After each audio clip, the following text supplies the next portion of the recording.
Bob, Brent, Steve, Glenn, Charlie. Leaving anybody out? Brent, maybe? I don't know if Brent's still in here. I've been just dropping for a while. Anyway, don't get me started on vaccine mandates. There, Glenn.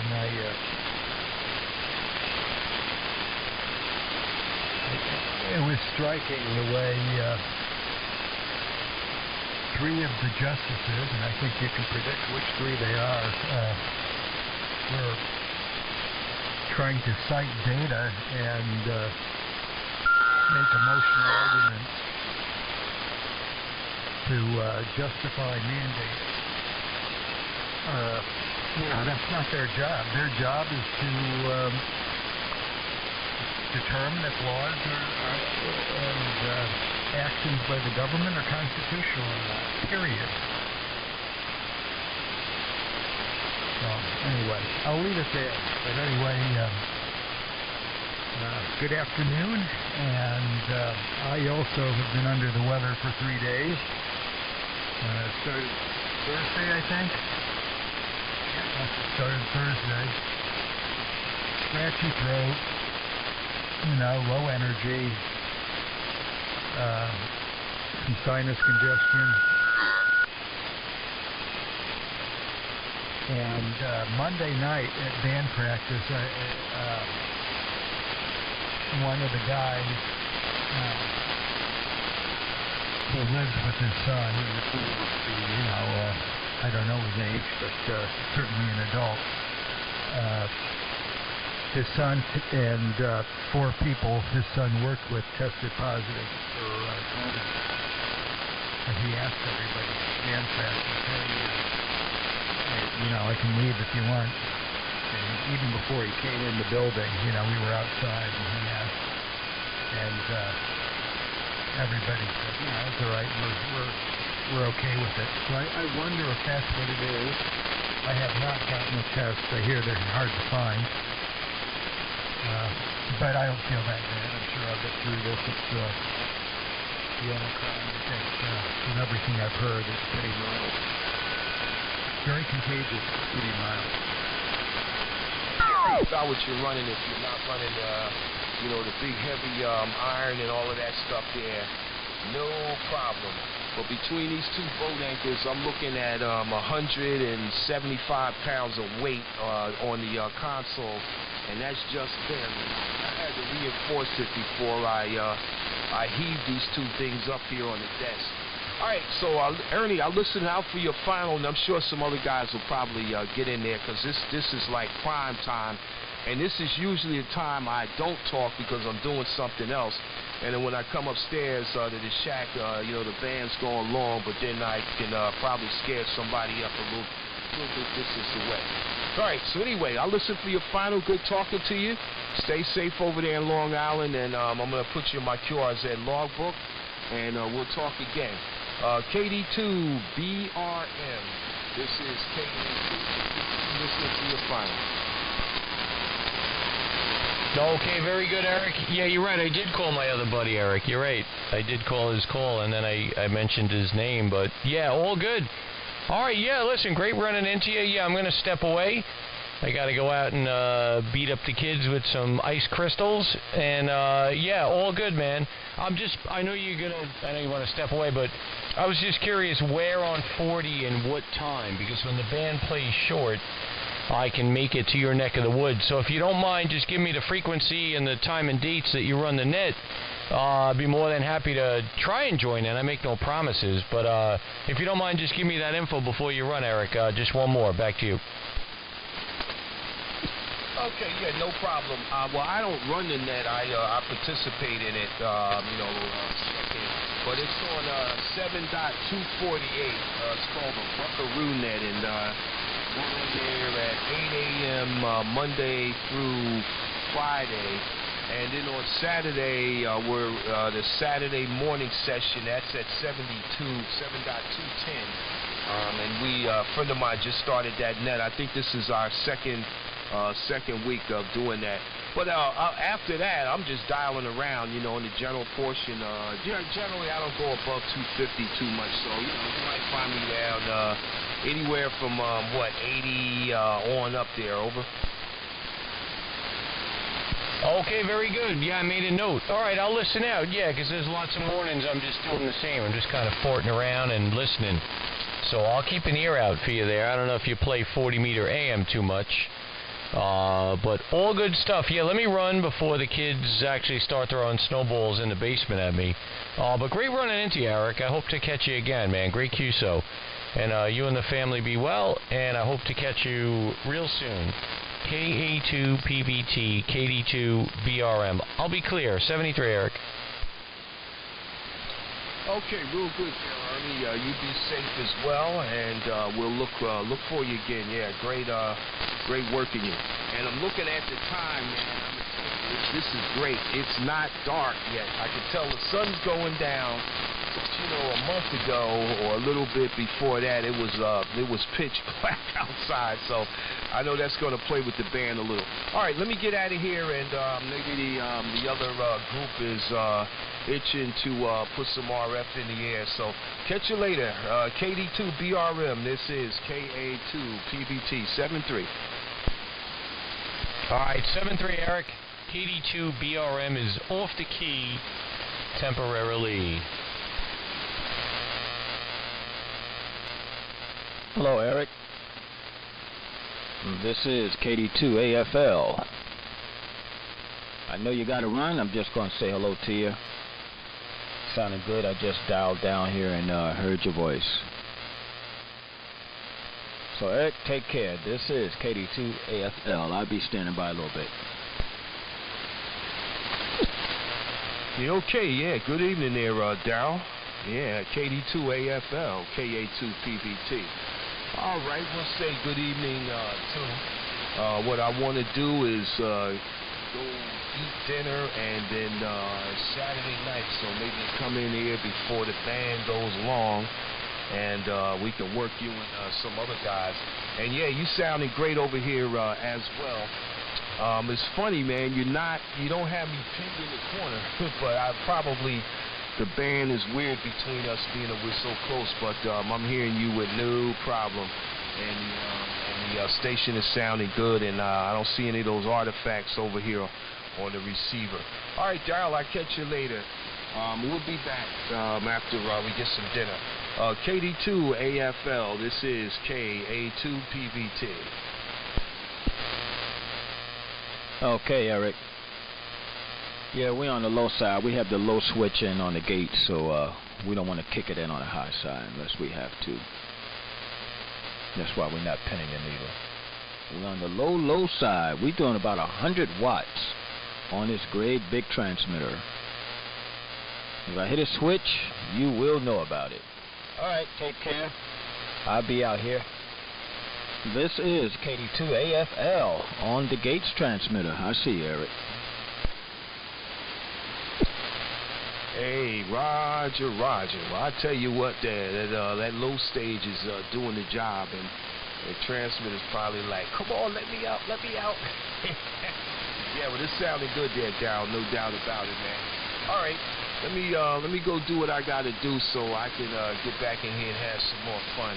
Catch you in a little while there, Darryl. KD2AFL. This is KA2PVT. I'm on the side for a few.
Okay, you haven't had the operation yet?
At the top of the hour, but yeah, I think it's downtown. It was Good afternoon. Hey, there's life. There's a semblance of life.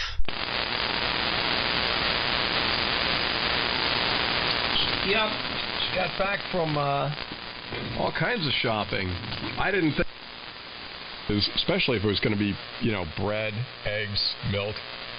Every time there's forecasts for snow, people make, what, French toast or something? But actually they did a pretty good job of stocking the grocery store. And interestingly, there's a major bakery in this town. And so, I find that incredible. It's like, like this whole corner of the town, the southwesternmost corner, you can drive by on the thruway, and if you roll your windows down at the right time, it smells like freshly baked bread. It's pretty cool. So I can't imagine we're ever going to run out of bread. But milk, eggs, yeah. Good afternoon. Yeah, hey bud. We have a winter weather advisory here. Freezing rain expected tonight. So, you guys supposed to get like snow up that? Hold on, man. Let me see. I can answer my own question right now. Let me see. Connecticut. Coating up to an inch with a lot of freezing rain. You guys are going to get a mess just like us. Yeah, hold on there, Tiger. Depends upon which forecast you look at. The for-profit ones or the not-for-profit ones. I find the for-profit forecasts tend to be a lot more, slamming. All right, so the real forecast, it says rain and freezing rain likely, then light rain, high 40. That's tomorrow. Well, that is for tomorrow. Yeah, so tonight, nothing. So are you saying your weather is coming in tonight? Sorry, not tonight. Tomorrow. Tomorrow night. That was my fault. And I'm looking at yours right here. Here's Bridgeport. Yeah, they're calling for rain up that way too. But you're right. It depends on which one you look at. But I'll tell you what, there's a general consensus that on frickin' Tuesday night into Wednesday, it's going to be brutally cold. Yeah, that could be. I always get my weather from aviationweather.gov because, number one, they are actually weather, what do you call it? Not forecasters. Anyway, weather aggregators. They are forecasters, but that's where the weather usually starts, and then the media gets it from those guys. and they have no reason to be inaccurate. Like they don't need to be like, whoa, look at that, 2 to 4 inches. That doesn't sound like enough ratings. Let's make it 6 to 10 inches, and people really stay tuned in. Yeah, none of that. So I want the real story. I don't want the we're trying to beat our competition in ratings for alarming the market. Yeah, I'm there's Greenwich. See, you guys are affected by the water like us. Where I'm at, 'cause I'm low in elevation. Like I'm looking at your temperature forecast for Tuesday, like a low of like 9 degrees. If you go up, to Danbury, low is 0, like, -2. So it's makes quite the difference. Like my temperature, I think is supposed to be like 10, 15 maybe. So I'm in the city. I hate it though. I cannot wait to get out of here, man. And then buy a house, and then I'll be complaining probably because the house will be falling apart, and I'll be fixing the house all the time. You're absolutely right about the proximity to the water. It's like the opposite of lake effect, just whereas western New York has lake effect snow, like you're in the Buffalo area and there's going to be snow, you're going to get walloped. Just because the way the weather moves across the Great Lakes, picks up moisture, they just get more of everything than anybody up in Buffalo. But here it's interesting, being close to Long Island Sound, and then a few miles further south beyond Long Island you've got the Atlantic. It tends to temper stuff, and it's interesting because you can actually see always when there's forecasts for snow, with rare occasions, there'll always be more snow inland. And you don't have to go that far inland to see it pick up. It's not sort of subtle. Like it's like, well, you got to go, 50 miles inland. Oh no. It's only like 10 or 15 miles, and you start seeing like a couple of inches different.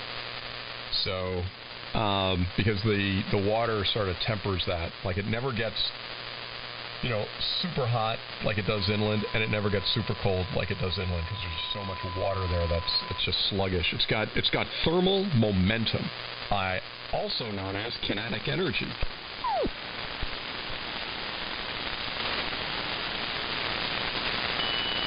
Okay, no audio. I was by myself here, father.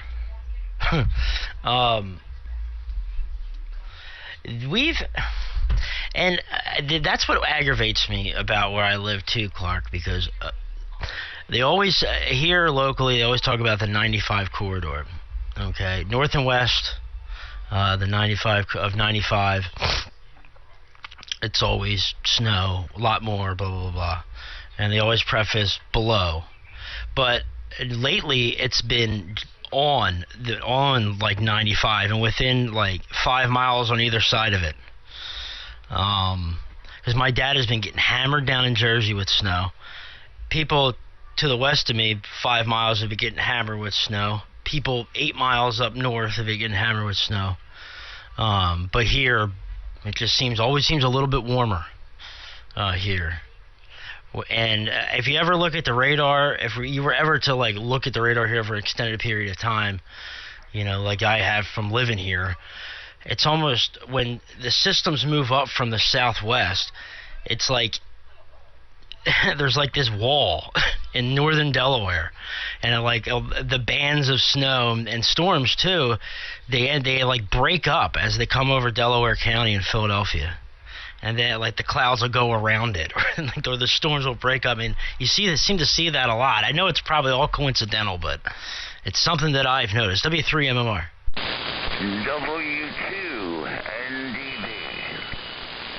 And there's a non-directional beacon. I'll be right back. I have to run into the commissary and pick up some nighttime tea that I put on. One moment, please. Hello, Perry. Sounding good up here. Hello, Clark. KD2AFL on the gates.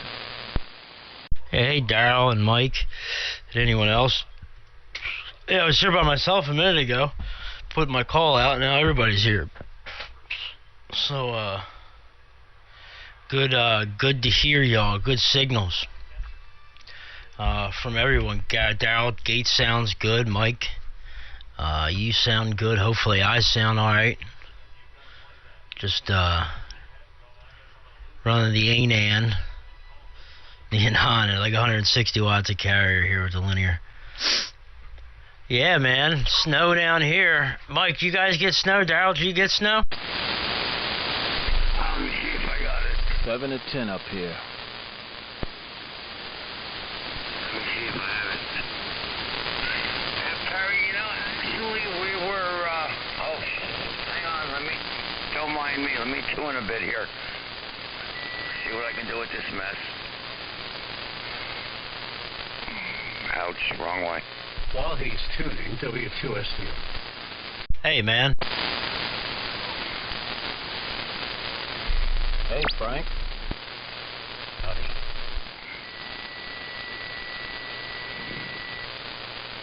That's a lot of tuning. A lot of tuning, Perry. A lot of tuning. I think you had to walk to the other side of the house. Again.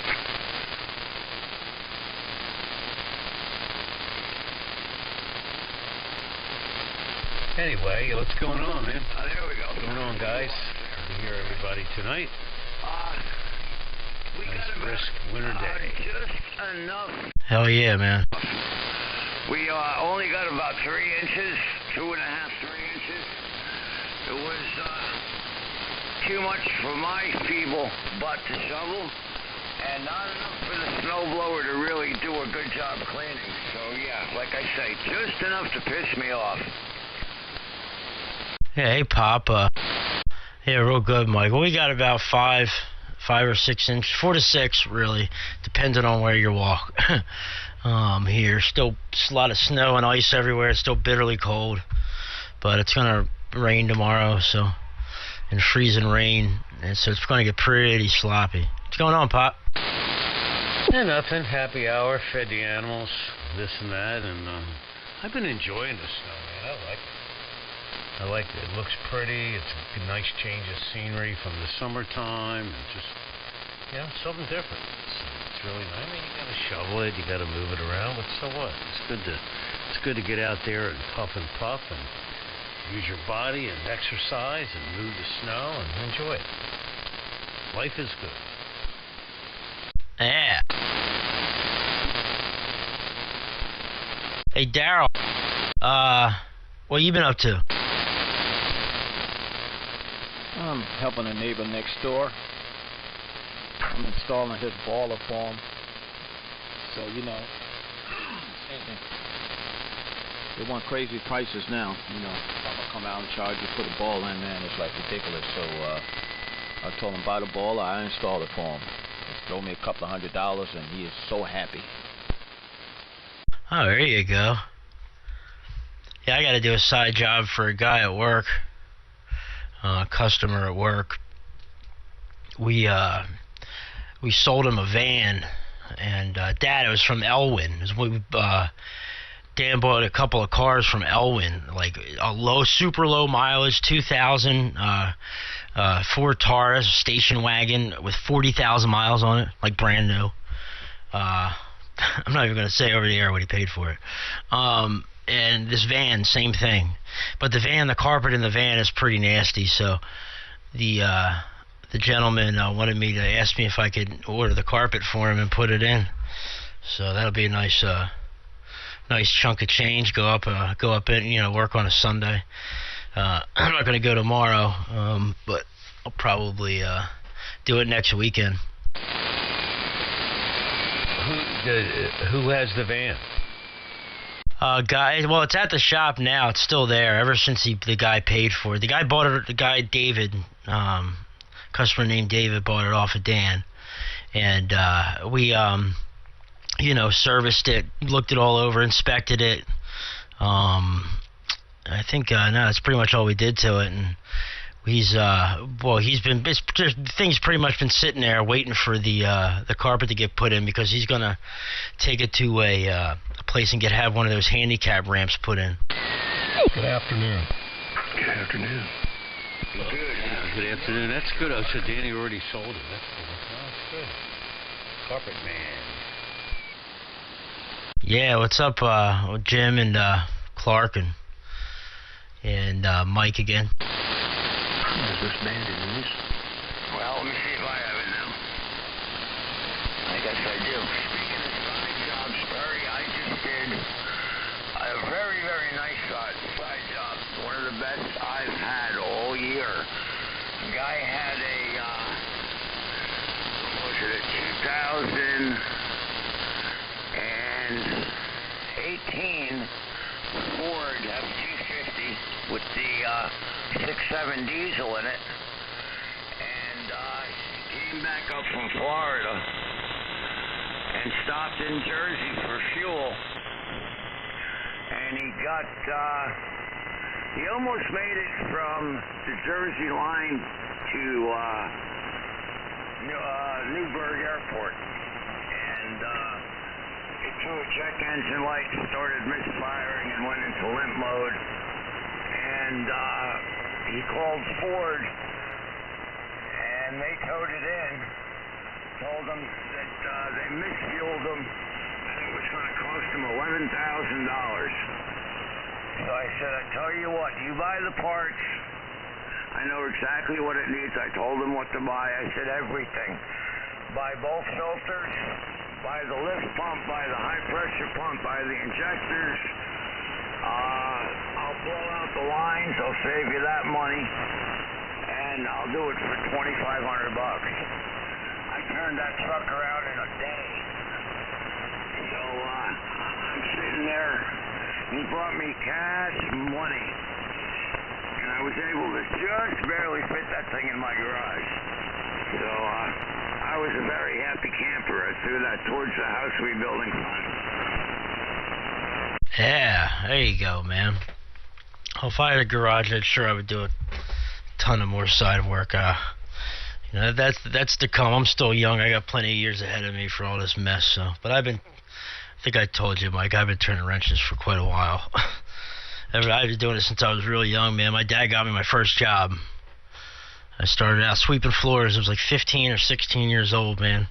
Started out sweeping floors in a shop right down the street. Shop, like, literally, that's in the middle of a cornfield. One guy, another guy worked under him. Owned the semi-chrome shop next door. You know, in East Jabip. And started out sweeping floors, man. Left there like 4 years later, almost doing everything that I do now. Almost. None of the welding and the fabricating and all that, but a lot of the diag stuff and engines and transes and all the normal stuff. So cool stuff, man. There's a whole bunch of guys in there, man. So somebody else pick it up. W3MMY.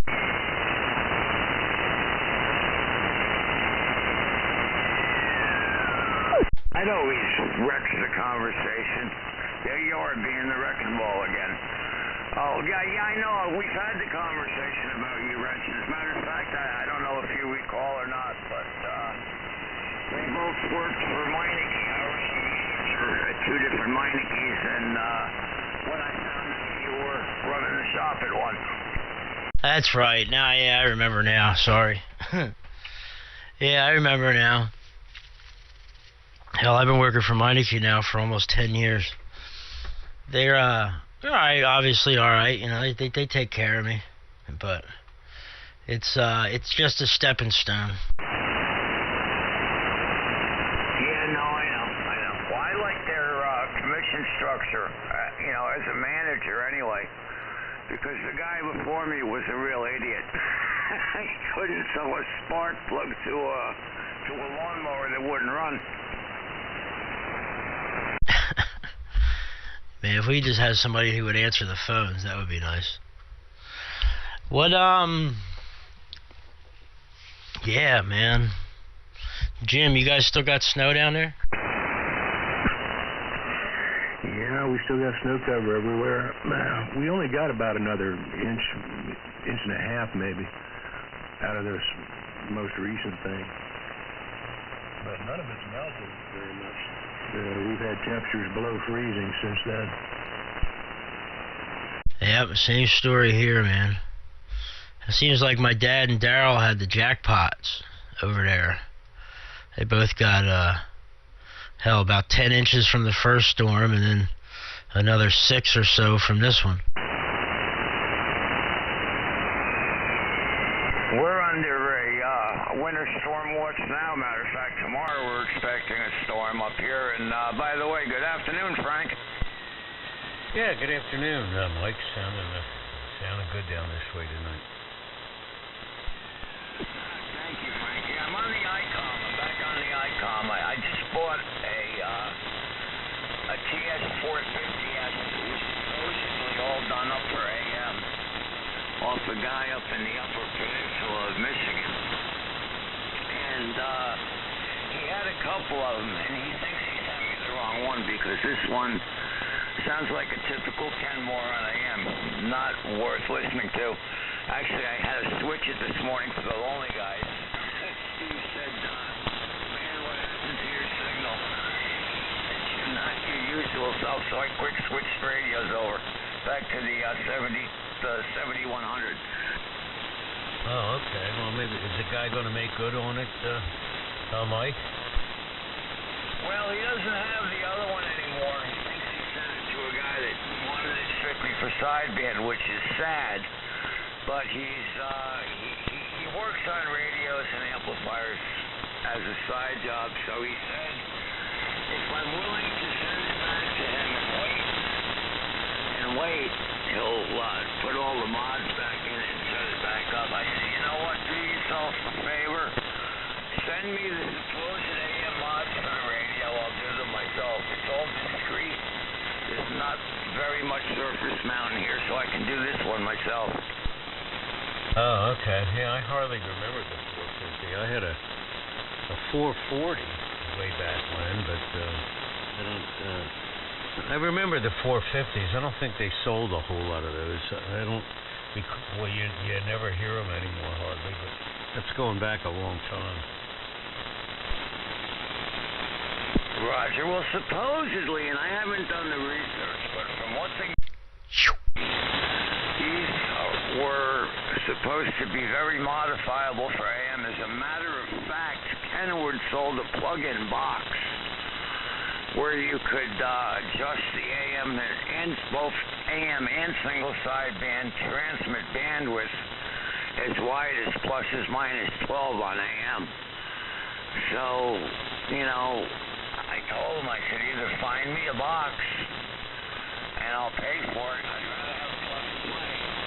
Or send me the mods to do it internally and I'll do it myself because the last thing I need is another sideband radio. I got that many in spades up here. I've got more sideband radios. Early Heathkit days, you know. And a guy just KW1. Problem is, it's in his basement, and it's also down in Delaware, and the deal is come get it and take it home. So I said, well, maybe in the spring I'll think about it if I don't have something by then, because that would be ideal, especially when I found out what those things sold for new back in the 50s. So you could buy 2 cars for what those things sold for. Yeah. All right, Mike. So I almost feel silly bringing up the house issue, but how's that going? Still plugging ahead, Clark. You know, I don't know if you just heard, but I've got another $2,500 in the bin to put towards the house. I'm going to use that to try and get the insulation that I so desperately need. And when I looked at the piece of wood, it's all charred, you know. You talk about jury rig and stuff. NA1S from WA1SOV. WA1SOV and A1S. All right, very good, Pete. Yep, sounds like you've been busy. And that's a good thing, I guess. worse than I thought. I thought I was going to be able to seal it. Maybe I just wasn't listening carefully enough. All right, Frank, let you go. Good talking to you. Stay warm. It's going to be cold the next couple of days, early next week, from what I hear. Anyone else? Frank, have a good night. W1DOS. Yeah, take it easy, Dan. Yeah, well, we're spoiled. It was 83 in the house here with the solar cranking in today, and now that the sun's going down, we're going to shiver at 70. So, yeah, the old OPEC monster is going to be drinking the oil the next couple of days. See you later, Dan.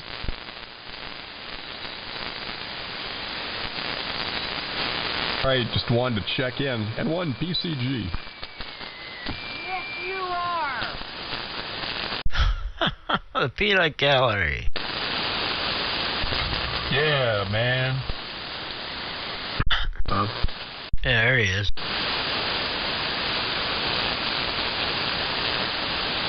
Mr. Bob himself.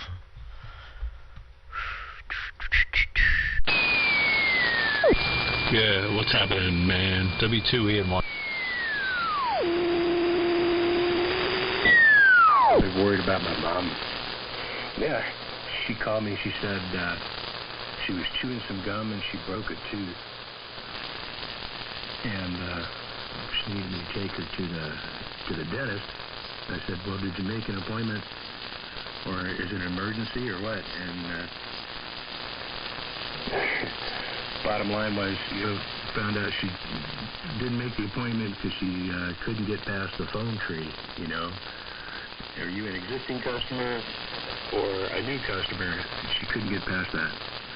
So she's like going downhill really fast. Oh, no. Yeah, I don't know what to do about it, really. I'd like her to move in here with us, but I don't think she's going to do it. I don't think we can convince her to do that. Well, I mean, she's obviously doing everything else, day-to-day things, hygiene, things like that, keeping the lights on, is there other, is it like a complete mess, or is it just a couple of things that you've noticed? Well, it's stuff like that, just lapses in memory and, not really knowing. She seems like she's in another universe, I mean, she's managing to take care of the place. She's feeding herself, I hope she's taking her meds on time and stuff like that. But it's hard to know. I feel like I need to go over and camp out with her for a couple of days and figure out what's going on. I don't know.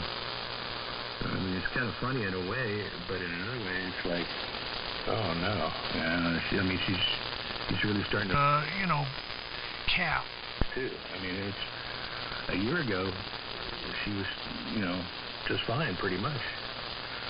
It's just in the last year, she's just gone right downhill, and it's like, oh no. Well, you brought up a good point. Why don't you just, hey, Mom, why don't you come over for a weekend? Stay the weekend with us. You could see everybody. Everybody wants to see you. Blah blah blah blah blah. Maybe label it like that. Because I think like maybe going over there, like, she might think something's up. Yeah, do a little recon. Yeah, good idea. Yeah, man. I'm sorry, Jim. That's pretty brutal, dude. Hey, I know my parents aren't 30 anymore. My dad's 70. My dad's doing really well. So is my mother. My mother's 68. But the older I get, the more and more I think about stuff like that. That the sand's going through the hourglass, man, and you ain't stopping it. Yeah, none of us getting away from it, that's for sure. Yeah, anyway, enough about that, Jim. Well, you got my email, buddy. So, you know how to reach me. You know how to reach me. Isn't that a line in a song?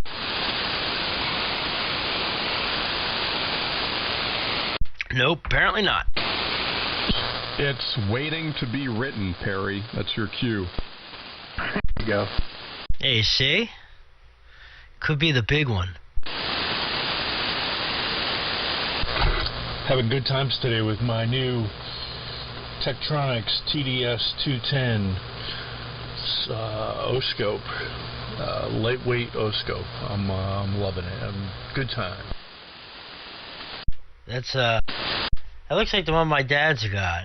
Very side. It might be the same one, but it looks a digital one like that.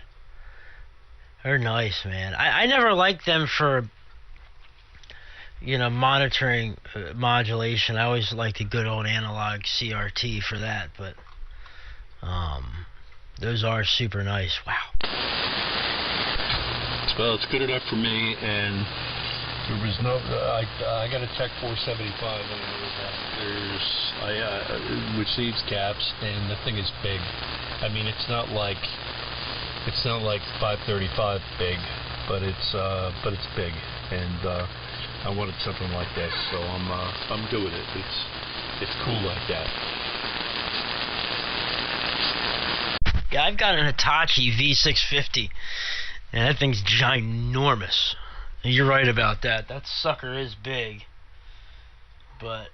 And the pots, the voltage per division pots, whatever the technical term is for this, as you see, that an oscilloscope like you've got there would be above my league, above my pay grade. But a lot of deoxit has been sprayed into that old girl, but she does good for me.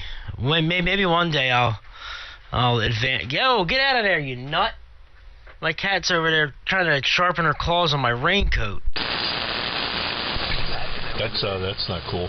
Hey, you know what? If I really wanted to overkill it, I would take the Roda and Schwartz FSH3 spec amp, and I'd bring it in here. I would put it on 3873 and put it on zero span, and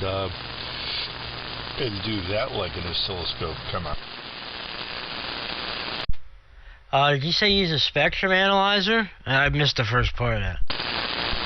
Yeah, exactly. I got a Roda and Schwartz FSH3. It's like a portable spectrum analyzer, and I just dial in 3873, put the thing into what's called zero span, and you're basically using it in time domain, and it's cool like that.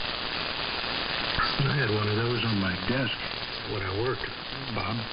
My last job, an FSH3, they used to play around on my desk in my office. Yeah, we were Equipment, Frank. Yeah, that's we were doing that with the HTs at my dad's house, and he just had the antenna coming out of the front of his spectrum analyzer, but hell yeah, you could hook up a big antenna to that sucker, receiving antenna, and use it as a pan adapter. It's no lie, and yeah, the FSH3, man. The company I worked for back in 2000, like mid 2000. I was going over there. I was going over to Europe. I was borrowing test equipment, watt meters, and crap.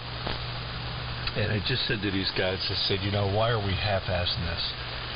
Why don't you just spend the 24 grand and buy me this box that I want, and move on. Anyway, they ended up buying the box, and yes, I gave it back. So this is not the one that I had there, but I did acquire one, and it's related to that company somehow. Let's just call it that.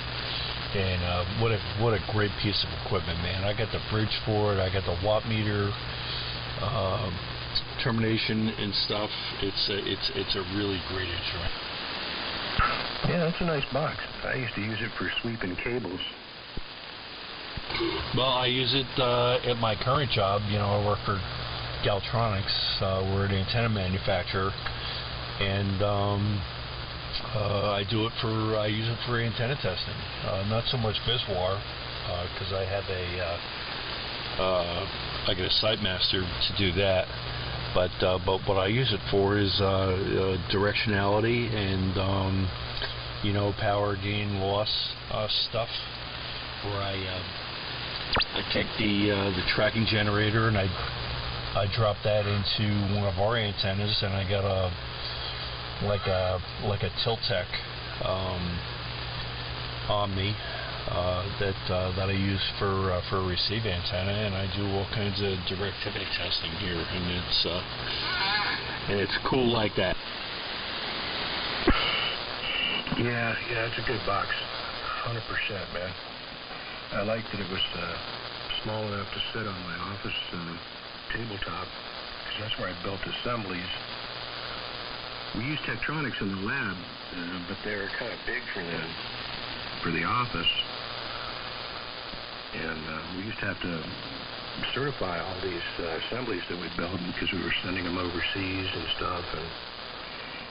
And I like the fact that you could get a plot, of the suite, get a file of it, so I would attach a file to the assembly, So that we had a record, of what it looked like, and we could pull up each assembly and see, exactly what the suite looked like. Yeah, that's cool. That's the one thing that I don't like about the particular spectrum analyzer that I have, is it doesn't have the screen capture thing built into it. And I talked to somebody at Tektronix, I don't know, like a couple of years ago, and the guy was going to call me, and that never happened. And I kind of wanted to add that feature, that option in there, and I know it's built in there. It's just you gotta vig them, and they give you some number code to punch in there, and then all of a sudden it starts working. And I would just like to get this thing working. That's the only thing that really pisses me off. And so I end up doing like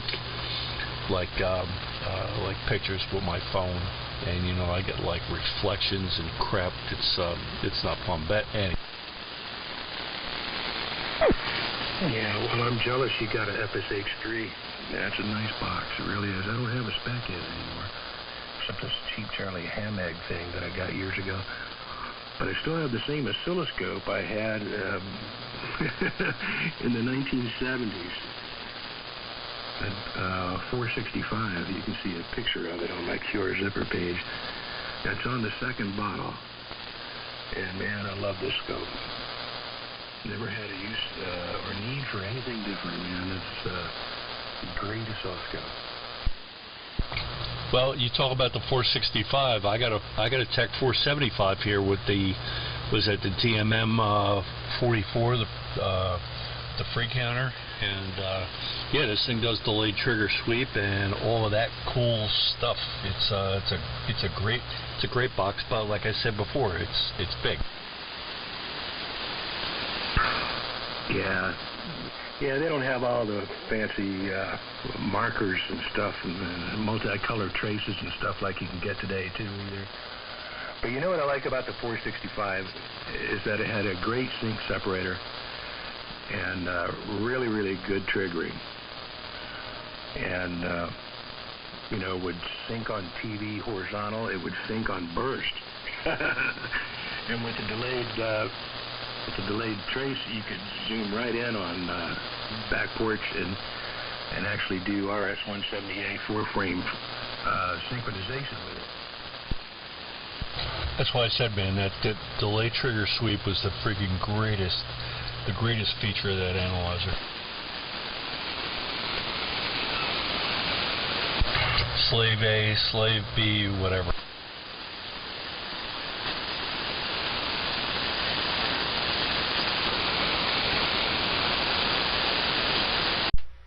Yeah. Good signals. I got a lot of local noise though. This sucks. Hey Perry, you're like 30 over on peaks. I got my Woodbox S meter going here in the on the computer, and yeah, you're like 30 over. Yeah, I'm hearing a bunch of guys in the background, so I think. And what time is it? It's 5:20. So I'm thinking by 6 o'clock this band's gonna be out of here. Yeah, it was gone early last night. By the time I got home from work, it was pooped out, long gone. And I think it's the cold and the snow. Cause you notice how it's been relatively mild so far this winter, and the band's been sticking in relatively late.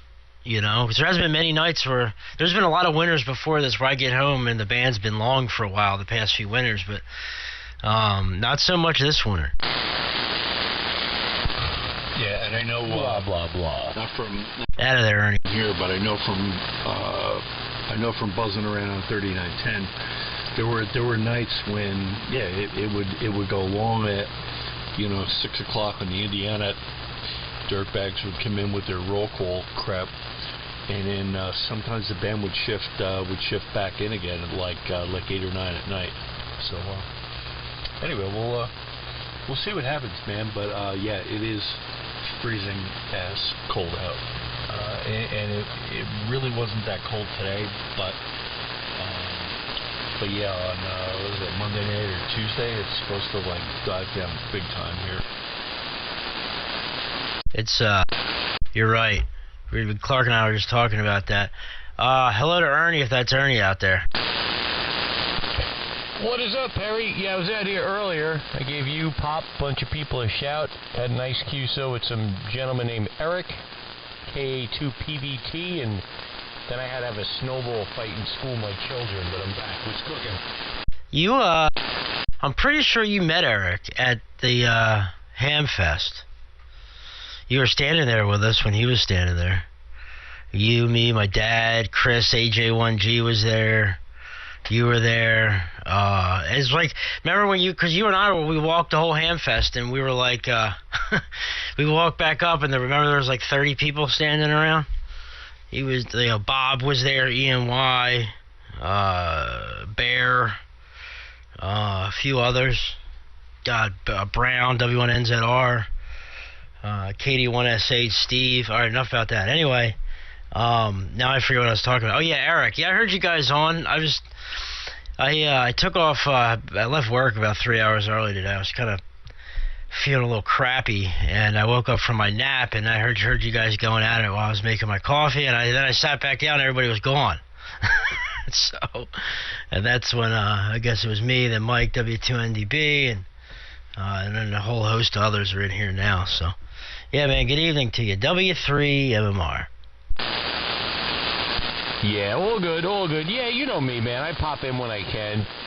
Yeah, the kids, every time I could be doing nothing for 15 hours, I come downstairs, I turn the stuff on, and I swear to Christ, 7 minutes later, like, the wife, the kids, my parents, everybody calls, texts, like... That's my life. That's why I don't get on a lot. Because every time I get on, it's like there's always something. Who needs homework, Common Core, Anyway, not gonna bore you with that. Yeah, no, all good stuff, man. Good to see everybody, and I'm glad to see the band still working. Yeah, maybe I did meet Eric. We probably did. I met a lot of people I spoke to and didn't speak to, but that was a good fest over there in Sussex. But anyway, I'll shut my lips, pass it around, as if people can't key on me. But you know what I'm saying. I'm in here for a little bit. I got to make dinner soon, but I'm farting around. So over to you, W3MMR in the group. 82 dealing. Yeah, man. Yeah, man. All right, Ernie. Sounding good, dude. And you're usually one of the stronger signals in my radius, so there's not going to be too many people that's going to key on you, so you got to worry about that. Yeah, man. Band's in good shape. Man. We'll see. Ernie, you're 30 plus here. So far, see, Clark's usually the first one to go long here. Clark is usually the first one to go. So when Clark starts to go, that's when I know the band is going. I am the canary in a coal mine. Hey, Perry, you're 40 over up here. Good evening, KA2PVT. You see? His ears were burning. What's up, man? KA2PVT, W3MMR. Yeah, Eric, you're 25 over down here, man. Band's rocking and rolling. Good evening to you. Yeah, good evening to you. Yeah, it's funny. I was on the phone and I heard my name mentioned. So I might have met Ernie out at Sussex. And you know, Perry, I really never talked to you, well, in length, in great length since we did Sussex. But anyway, I didn't know Ernie was out there. Hey, how you like that? Small world. Yeah, man. He yeah, him and I were walking around together, and then we walked up to the group there, where everybody was kind of standing around, and yeah, you were there, and a whole host of others. So yeah, that was good times. I'm looking forward to it again this year, man. Yeah, my dad's looking forward to it as well. I'd like to get up to Nearfest soon, but we'll see how that goes. Maybe in the springtime or next fall. But if I go, I'm gonna do the whole thing. I'm gonna stay for 3 days or however long it is, and 2 days, and meet a whole bunch of people and have a good time. I don't know, man. Nearfest pisses me off with no drinking. That's what every good ham fest needs is a beer truck. Exactly, man. I'm not going to drive freaking 5 hours and I can't have a beer when I'm on the fairgrounds. The hell with that. That's what, like, non-obvious flasks are for. Oh, it's hot chocolate. Yeah. Hey, yeah, I miss Dayton. Let me see. I'm trying to think if you could do that at Xenia. I don't remember, but I know at Dayton they had the beer truck. Yeah, you shoot, man. Back in my drinking days, which wasn't that long ago. Boy, no, that beer would have been in a mug. You know, there would have been stuff in the car. If there's a will, there's a way. You could easily put 16 ounces of Di Serono Amaretto in a Snapple iced tea jar. Looks, in the words of my cousin Vinny, identical. 82 BRM. Rum and Coke. Hey, that wasn't Cousin Vinny that said that. That was the attorney. Identical. Well, I was referencing the movie, but you're correct. It was the, it was the prosecutor or whatever. But you all caught my drift with my cousin Vinny. Anyway, yeah. Well, you don't like Amaretto, but you get my point. Where there's a will, there's a way. A V8 juice, you make a Bloody Mary. A Coke bottle, you put some Kraken in Coke or some Bacardi in Coke. You know, I don't have to spoon feed everybody every single recipe, but you catch my drift. Yeah, I got it. And nice to talk to you there, Eric. We met at Sussex. Bob, Bravo Oscar, Bravo Bob, W2ENY. I had the red Volkswagen there next to Bear. Yeah, matter of fact, I think you got your call letters on your plate. That's how I ran into all of you guys. I noticed everybody. But yeah, nice running into you. I don't think we talked since then.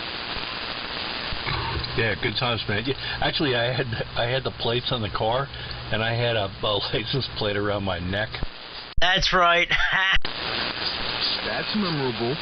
Yeah, you're walking around with a beer and your license plate around your neck. Yeah, that's how I think I found you. I found him by having the Leinen Kugel summer shandies available. Exactly. What's up, Bob? It's Ernie, BRM. How you doing?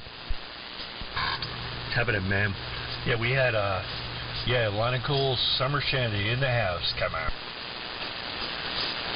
Yeah, I had my vape pen in my pocket come out. I bought a Pepsi at the concession stand, come on.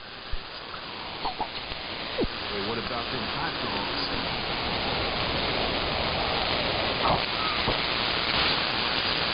I don't know. What was in the hot dogs? Did I miss something? We're gonna do something. We're gonna do hot dogs. We're gonna do kibasi. We're gonna do something there, man. Sussex, Clark, Sussex. Yeah, no, the hot dogs were okay. Man, Sussex. It's like the ham fest everybody went to. Yeah, where were you, Clark? I think I had a colonoscopy scheduled that day. I think Bear said that you were there. Oh, you ratted on me, huh? Well, there were plenty of a-holes there as well, Clark, so it was the same difference.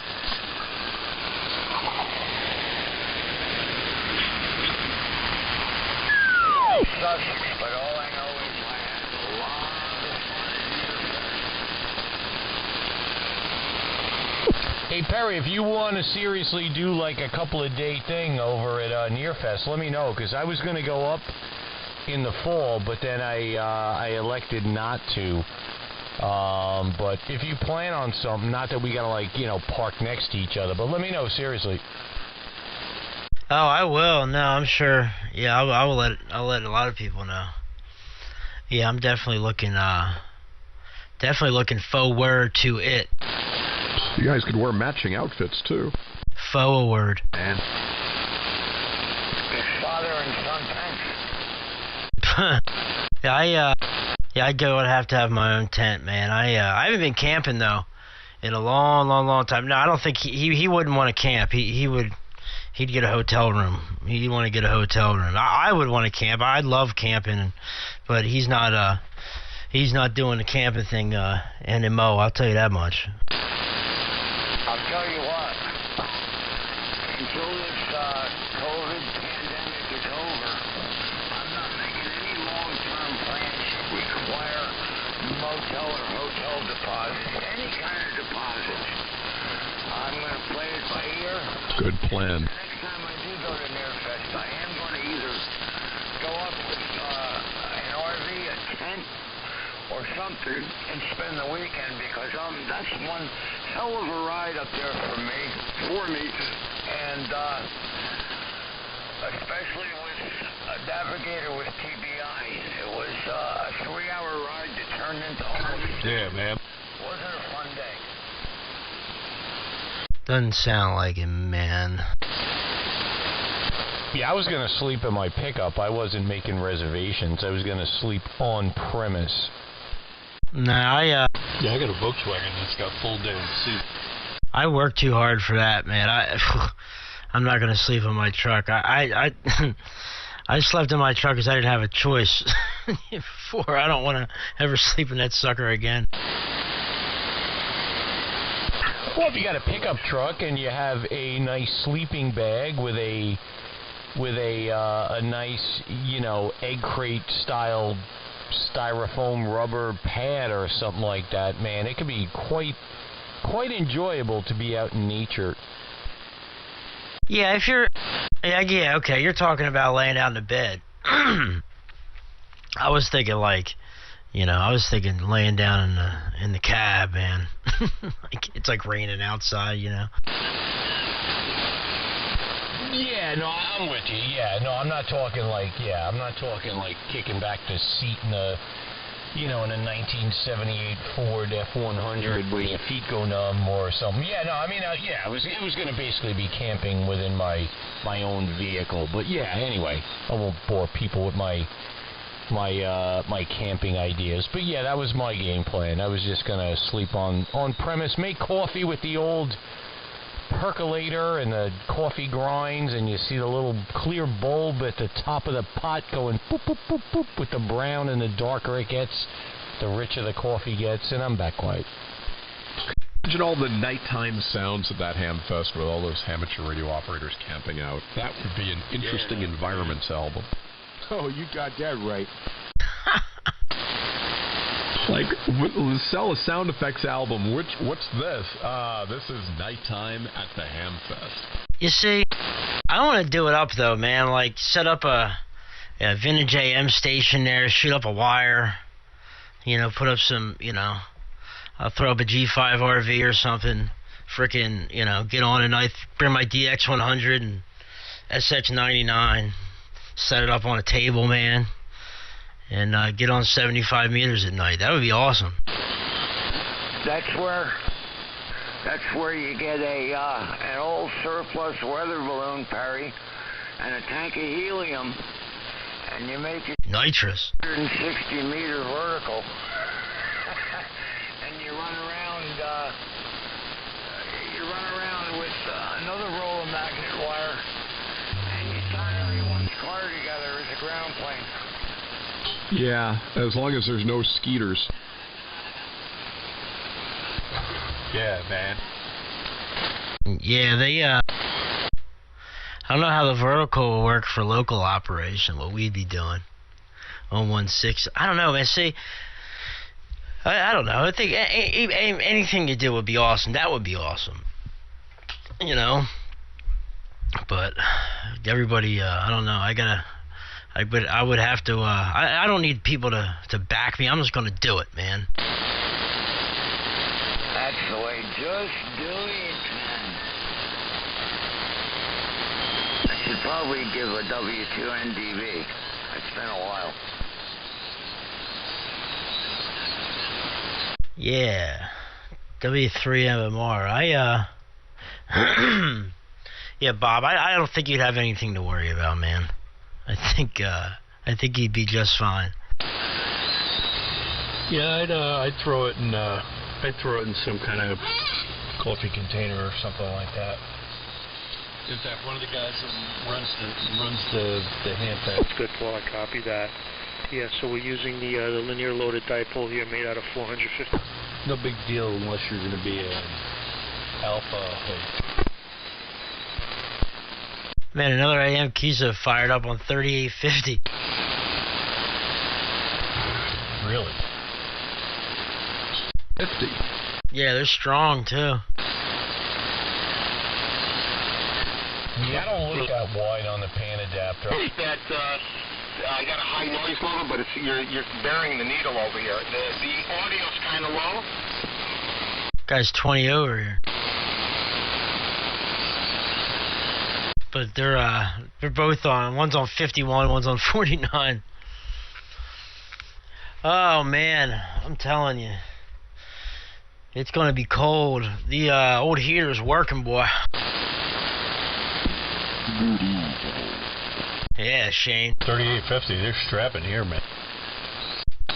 Yeah, what's up, Shane? Here, 88SMU. Nothing, man. Hanging out. Speaking of beers and alcohol, I'm going to run out back and get myself a nice 12-ounce can of Jenny Ice in the black can. I'll be back. KD2 Bravo Romeo Mexico. Jenny Ice. Ugh, yikes. What is that, like $8 a 30-pack? Close. Man, half of the money goes to the deposit. Is that a wine cooler? It's close, Clark. Yeah, it's like Manischewitz, and I'm back quiet. I'll be right back. They're outside waiting for me. 25 degrees in the yard. The perfect temperature for a 5.5% alcohol college beverage when you're 47. Back quiet. That's like Magnum malt liquor. Oh my, like MD 2020. Oh boy, yeah, some Mad Dog, man. Or some Thunderbird. Woo-wee! Boy, I used to get up on that Thunderbird. Oh, man. What was it, about $1.50 that time? Yeah, it came in like the little bottle that like it tapered a little bit towards the top. Man, that stuff would turn you, boy. There was a fairy tale that stuff would turn your lips black. If you drank enough of that stuff for a long time, it would turn your lips black. Man, I remember my first MD 2020 hangover. No, I remember the first time we were out with these girls, and man, she took one to the head and choked that sucker all the way down. I was like, I'm scared of you. Yeah. The kind of girl I want. Boy, no thank you. The cannon crushed it on her forehead. Yeah.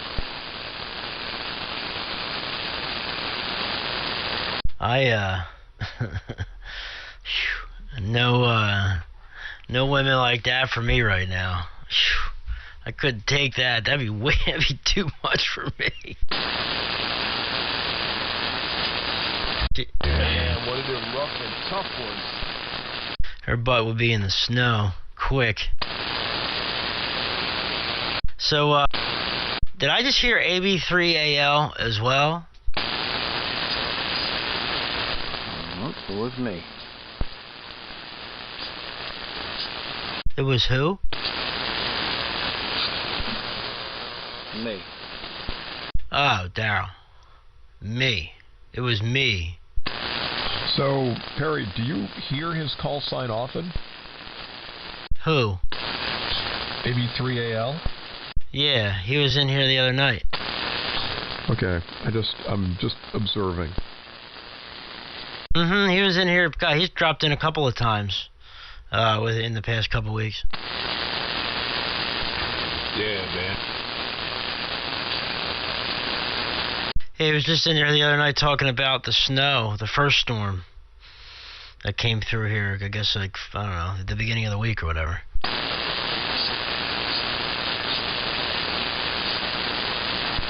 All I know is I got a National NC 183D coming to my house.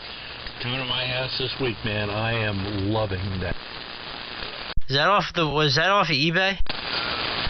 Yep, I paid $500 for it, shipped from California, or I'm sorry, not California, Virginia, from eBay, and man, I can't wait to get that receiver here. A pair of 6V6s, man, into that speaker. You hooked me up with the speakers from Parts Express. Man, I can't wait to put that thing into that speaker, the National speaker. Oh man, I'm gonna be able to hear it outside. That's yeah, I've always wanted a 183D. I love my NC 303, but with that Parts Express speaker, that's a kick-ass speaker for friggin'. Excuse me, good lord, sorry, for relatively cheap. Yeah, I ended up buying 4 of those. I put 3 of them into the National speakers that I picked up for, I don't know, like $50 or $70, whatever they cost me. I ended up putting those speakers in those, and then I put one in a Collins 270G, whatever version that was, speaker, because it had like ratty paper and stuff on it, but that thing sounds the balls. It's great. The balls. Oh yeah, I love Parts Express. I gotta step away, gents. Gotta make dinner for myself and the children. So if you're all in here later, I'll pick it up. If not, I'll catch you next time. 82 BRM will be clear for now. Ernie, you're not bringing that drink to the dinner table, are you? Later. Yeah, Clark. Yeah, I drink Jenny Ice with dinner with the children. No, all good. No, I'm being stupid. Yeah, no. Yes and no. But I'll catch you guys hopefully later. I don't know if anyone's in here. Don't know how the band plays later. I'm normally not in here late. But I do have to step away. Always a pleasure. You guys are always fun. 82 BRM. Catch you later, KA2PBT. 7-3. Yeah, right on, man. W2 E1. Sorry that Jenny Ice. Actually, I've got to do the same thing. I got some empty propane tanks I need to go get filled before the place closes. So I'm going to step away, and I'll probably be back in a half hour or so. If there's anyone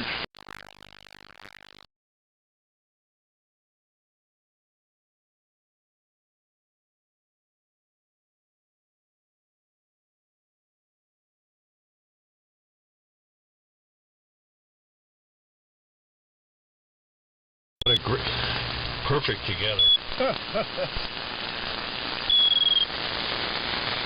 I'll be right back. I gotta reboot. W3MR. The propane takes a little better.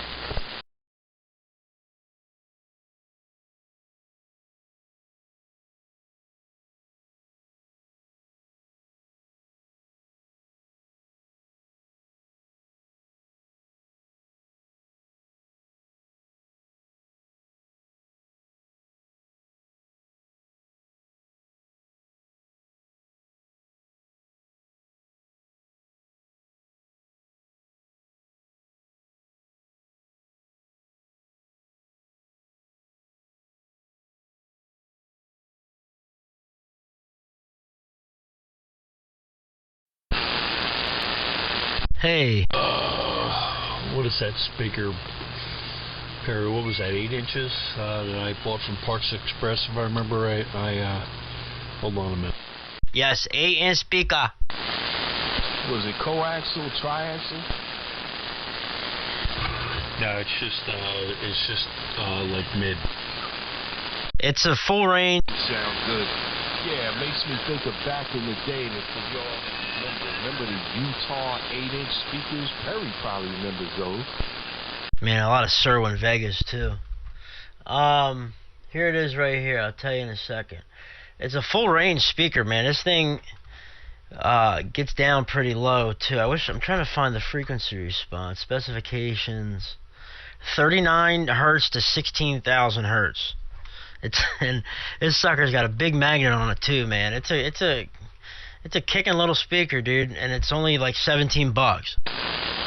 Oh. Yeah, it was wicked cheap. Not bad. It got a wizard cone on it? Yes, sir. Yeah, those are like the Utah 8s from back in the day.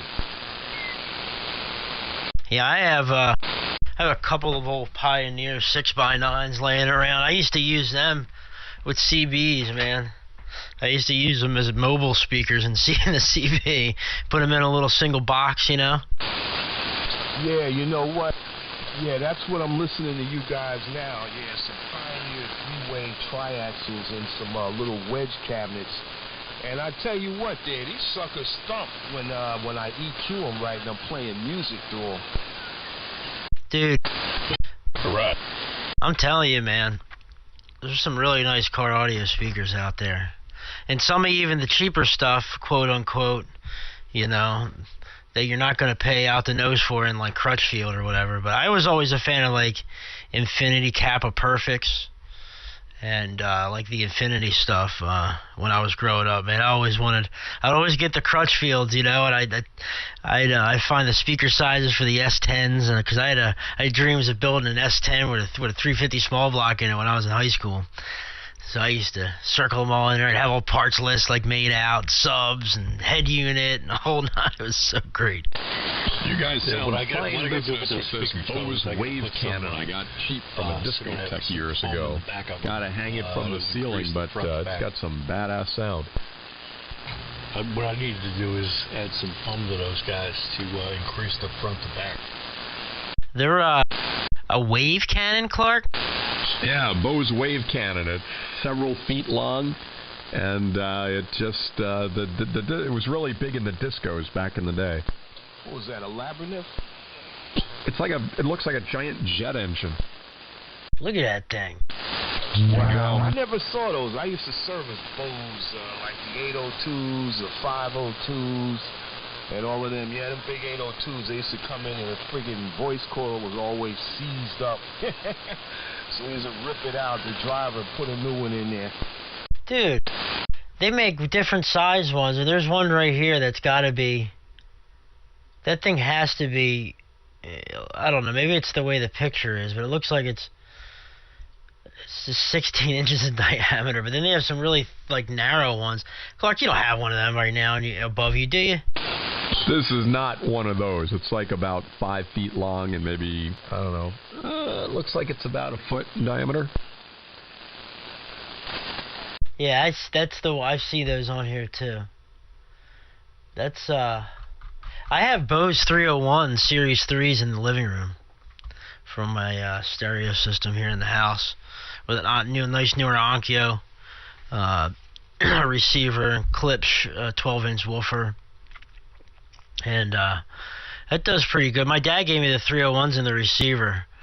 I remember listening to those 301s that he had them when he had them set up as a kid, when I was a kid. But I think those 301s, I love them, man. My mom had a pair of them. They're the Series 1s when I was growing up. And because they made like the wall hanging kit for them. And she always had them hung up way high in the corner of the ceilings, man. And they would fill up the whole room with sound. Let's put it this way. When you have two stations key up together and they're like 25, 30 hertz apart, you're knocking stuff off my shelves here.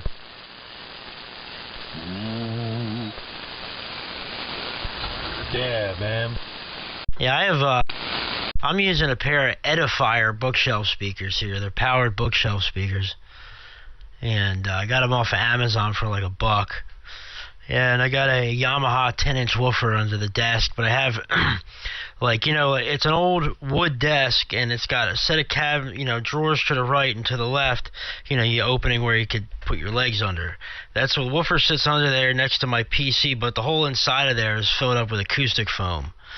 And I so much testing in there, try to turn it this way, turn it that way, out a little bit, in a little bit to get the best, the sound the way I like it. So, yeah, man, you guys come in here, and if I turn the crossover up or turn the gain up a little bit on the back, man, you guys will rattle stuff off the desk. Yeah, man. Yeah, nothing like a little bit of low end. Them guys, wherever they are, coming in strong, probably out of the Midwest. Yeah, a little, what are they, up the band a little bit? Because I'm hearing a high hitcher down. Yeah, they're 75. Yeah, they're up like 2 kcs. Yeah, okay, that's what I thought.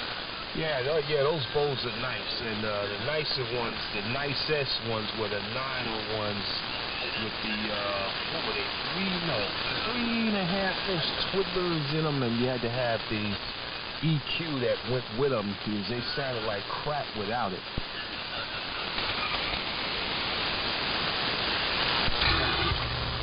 Man, look at these National speakers on eBay right now. Man. Be right back. W3 MMR. Gotta run down the hall. Yeah, a lot easier now than if you were camping, right? No, it would be easier if I was camping. Yeah, right, Perry? I would just turn around. Just step out of the tent. Yeah, if I was if I was in the tent, I wouldn't be turning around on my pillow. Man. Well, you know what not to do where you sleep, right? That's right, but sounds like if I hang out with Bob long enough, I would be. Because before I go, there's a few times, man, back in my early 20s, and when I was with my ex-wife, it's probably why she's my ex-wife, where I didn't make it to the bathroom in the middle of the night, man. I was so hammered, and one time I stood up and went right to the closet, and then we bought our first house and moved in, and at our old house, the bathroom was right across from our bedroom. You'd walk out of the bedroom, walk right across into the bathroom. Well, in our new house, you do that. In the new house we had our bathroom in the master bedroom down the hallway, but across out the door and across the hall was my son's room, the nursery for my son at the time, and I went into the nursery. So there was if you get me going enough, that might happen. Oh my. Man, I can't believe Child Services didn't pluck your kid away. Let it rip, right? My son wasn't born yet, so this was before my son was born. I wasn't quite that wild after he was on this planet. That is so wrong. His crib was already peed in, and he wasn't even born. It's horrible. All right, now I'm going to go down the hall and see if I can make it to the bathroom. No, we're just trying to delay you as long as possible. That was a good one. Yeah, man.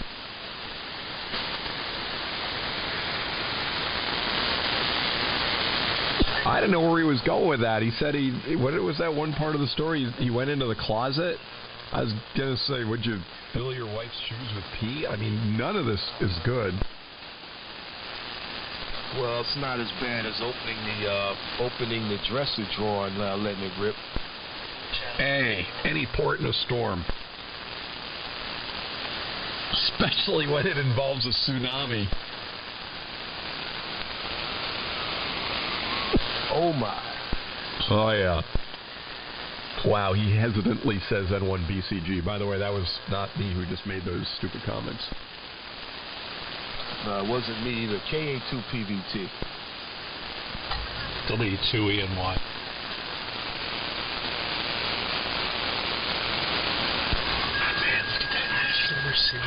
NC44.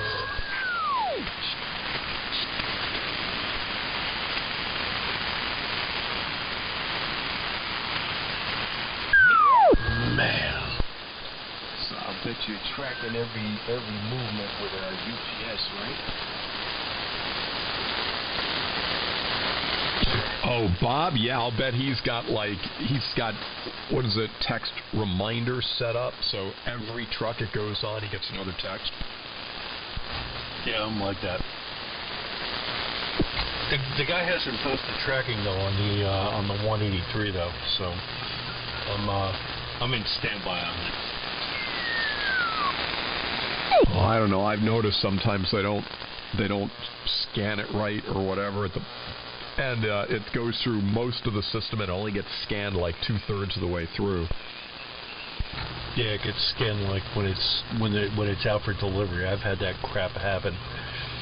Like when I drop stuff at the post office and that freaking the push start that works down there, she doesn't scan it, and the thing goes to like Albany or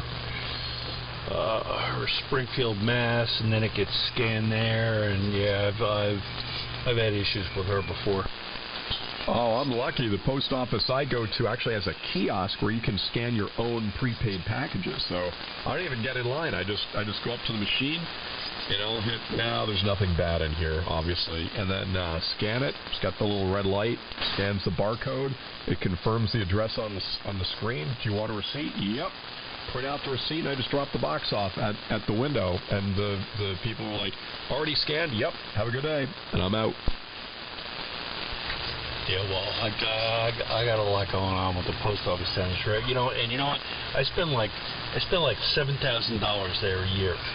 All right, so they could be a little bit nicer to me, and somebody needs to shove a little humble pie down her throat.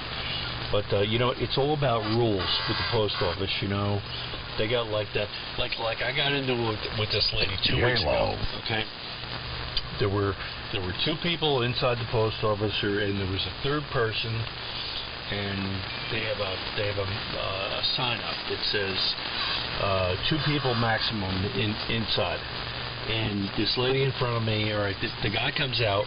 She goes inside and grabs her post office gets into her post office box, and she comes back out. And she's going through her mail and stuff. And I said, "Hey, you mind if I come by you? Because all I'm doing is dropping these packages off." And she goes, "Oh, can't you tell there's already 2 people inside there?" And I said, "Well, it was okay when you were the third person, right? When you went inside and got your shit in the post office." And there was another day when the freaking push start said to me, "Oh, we have 2 people in here already. You must wait outside. You cannot come in here."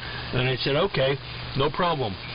I'm just going to drop my packages here," and I dropped them on the freaking post office floor. There had to have been 20 like 4x6 bubble wrap mailers and a couple of priority boxes, and I'm just like, you know what, up yours. Oh, I can imagine what's going to happen to those boxes when you turn around and leave. The problem that I have with the post office is you have to use time-lapse photography to see anything that happens behind the counter. I mean, hell, it's like going to a wax museum and still life art exhibit. You have to take one picture every like 10 minutes to see any movement. That is no lie.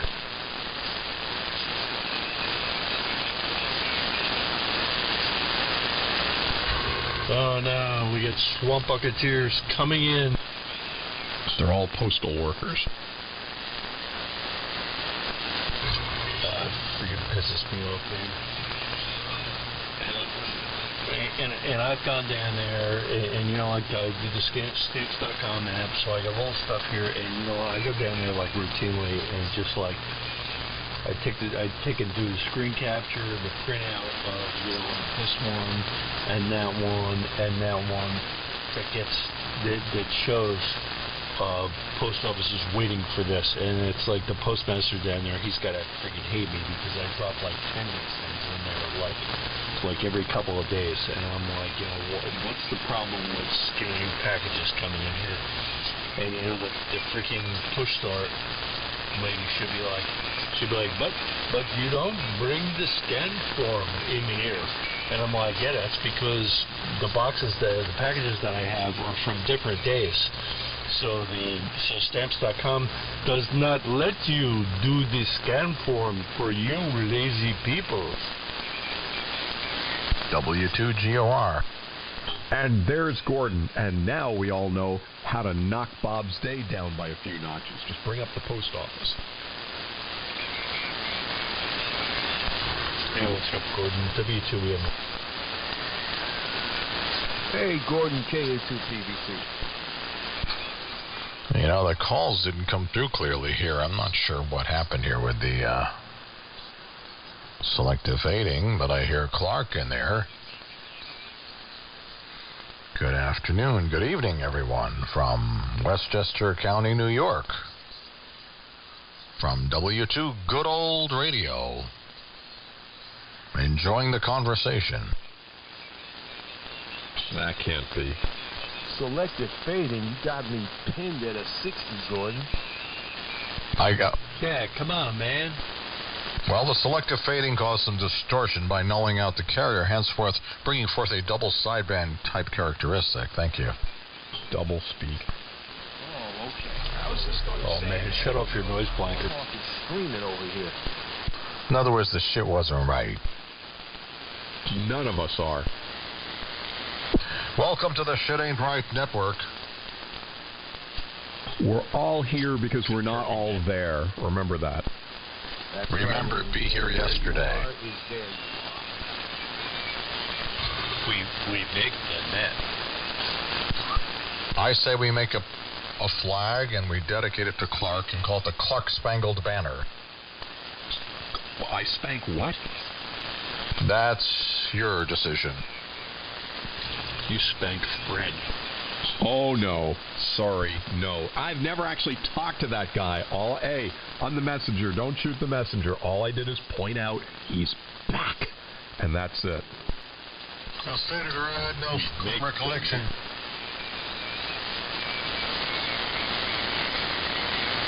Well, I don't have any recollection on that.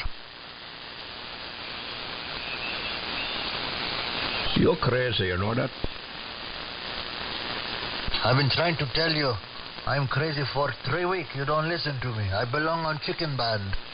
Hey, Bob, there's the guy from the post office.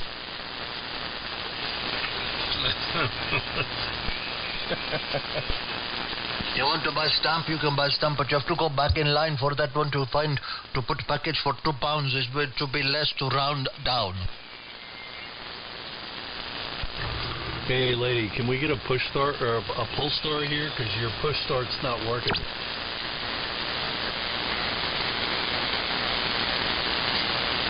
My wiles asking me what that meant. But I don't know what you mean by push start. You talk about what? My push start dot? I want to be American. You'll be whatever we tell you to be, please. No, your food is so bland. There is no flavor to your food. Oh, it's like cardboard. What are you talking about? Where have you been eating? You need to eat at my restaurant. We only serve the finest. Chicken sag, mango lassi. You eat very well at my restaurant. You don't say what are you talking about. You say what are you talking? What are you talking? No, I say what are you talking about? I've been in the country longer than you. You strange foreigner, like you just got off from the shipwrecking in a lang. Forget it. I'm going to hang up the radio and I'm going to screw myself. What is going on here? W3MR. Poop in the hallway. I see, hi, everyone. You've come into a net that's skipping in from somewhere. I see, the angle is low. Yeah, man. Yeah, man. Yeah, man, I feel better now. This is a W2GOR with a very deep kind of sound on the bass. This kind of bass sound will modulate your body. That's the kind of sound that the women like. When you make that bottom end just kind of very smooth. Yeah, go ahead. Yeah, put your wife on for a minute. I want to talk to her. Yeah, let me get up on that cotton chopper there. I'm gonna get up on this hammer there, break up. I'm gonna get up in the bedroom audio there. Got down in the world of sound there. Come on. Okay, so my girlfriend's on the line she's from Pennsylvania. Christine, these people think I'm not normal. Could you tell them I'm a great guy? He's a wonderful guy. That sounded sarcastic. Paid you to say that. But tell me, honey, are you going to take your ham license? Oh my goodness, I don't know if I could learn Morse code. I think that would be the sticking point. There's no Morse code.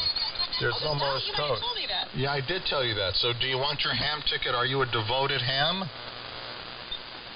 Oh, I don't know. I might be open to that. Yeah, things like that. Watching caffeine. Caffeine can cause jitters. Okay. Well, you got to say goodbye now. Say goodbye to the crowd on 8. Say goodbye on 73. Okay. Goodbye, everyone. I have a very giggly girl here in the back seat, so. All right. They're going to answer you now. This is Clark. He's going to give you a very, very snide answer. Here he is. Yeah, miss, are you in any danger? You're in any danger. Am I in any danger? Oh, that's funny. Oh, my goodness. Not that I know of. I think he means being my girl. Clark, what do you mean? This sounds very, pre-scripted. It's not pre-scripted. She's a professional host on TV, and she's very eloquent off the cuff. Honey, they think we planned this. Oh, this is funny. Oh, my gosh. Our little scripted conversation. Well, Clark, what is your advice to this lady? Tinder, Bumble, there's plenty of apps. Oh, he says Tinder. Oh, no. Don't need him. All right, say goodbye. All right, goodbye, everyone. Have a great night. Yeah, see ya. Sure, she wants to be a ham operator. Yeah. Yeah, see how polite she is? That's the last thing she's going to do. All right, honey, I'll call you back. Okay. Ham radio first, relationship second. You're right. All right, W2GOR, we have our women trained. Wow. She's sure she wants to be a ham operator. She's full of crap. She would never do it. Not with a crowd like this. I wouldn't think so. That's why I'm suspicious of that entire phone call. Band's going long. Eric, you're starting to go way. No, she's a sweetheart. I'm melting. Yeah, Clark and Gordon are up. Eric is down. Clark, I'll never forget that you recommended Tinder to my girlfriend. Hey, it's up to her. I don't have any influence. At least he didn't say plenty of fish. She told you to go for more walks, Clark. I probably should. I'm getting that ham radio gut. Got a tie around my gut from sitting on my butt. She's from Pennsylvania. She's from near eastern Pennsylvania, near Lebanon. Very sweet people out there. I'm from New York City, okay? I can eat her alive.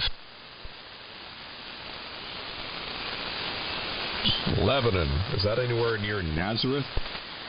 Oh. Lebanon's near Hershey. What good could come from Nazareth?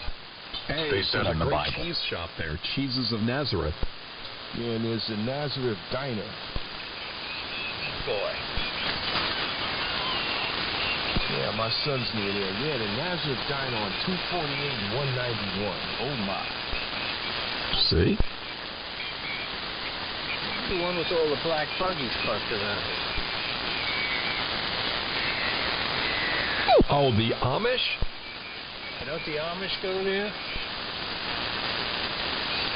You never know.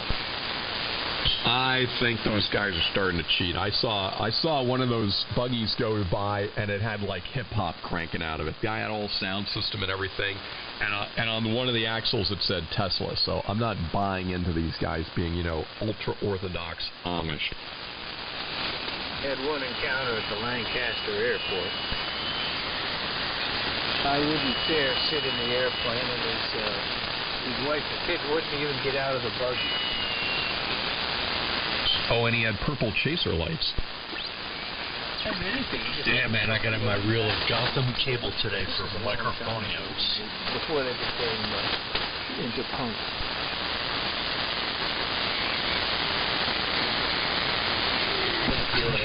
Gotham microphone cable in the house. W2M.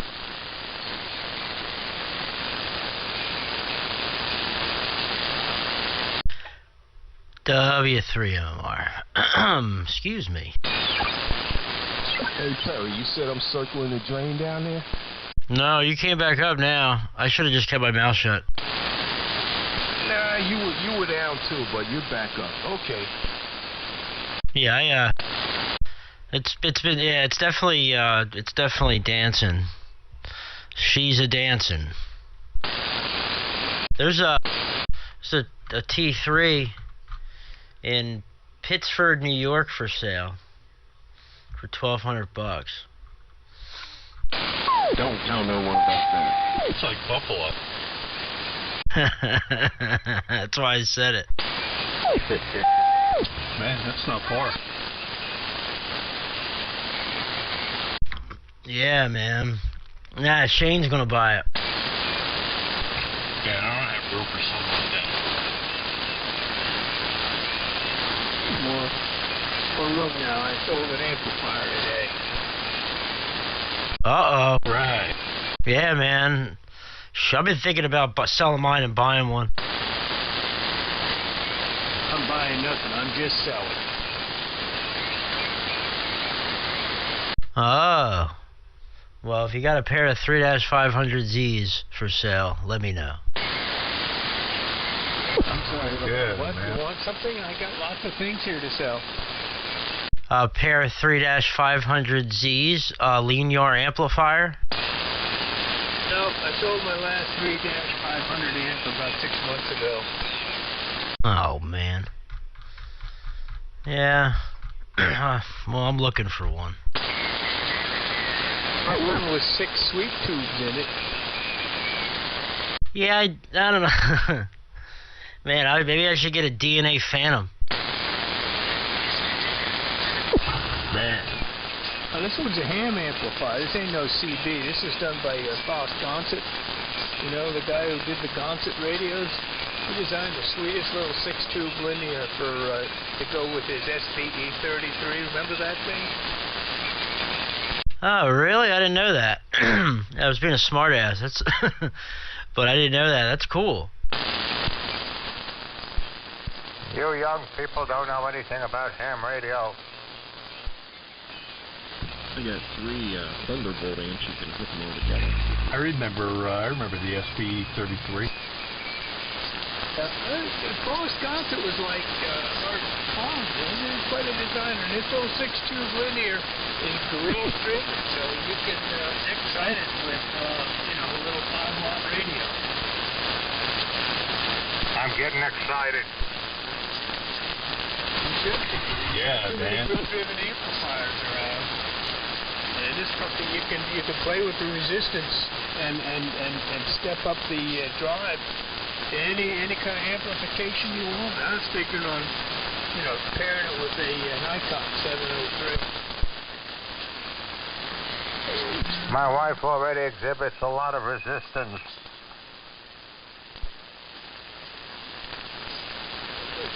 Nikon 703, flip the switch and get a kilowatt. 73s. 75.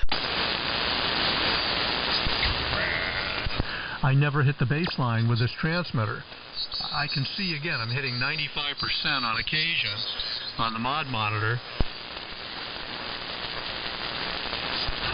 Yeah, man. I'm gonna have to do something with this power line noise. There's no doubt about that. I'm gonna have to go, or whatever it is, because it's really starting to get on my nerves. Stick a nail file across it. Like the noise blanker takes it out, but you know, if there's no signals in there, but then there's like intermod with this, you know, with signals when, you know, when they come in. So it is what it is. Come on, man. Estimated delivery Friday, January 14th.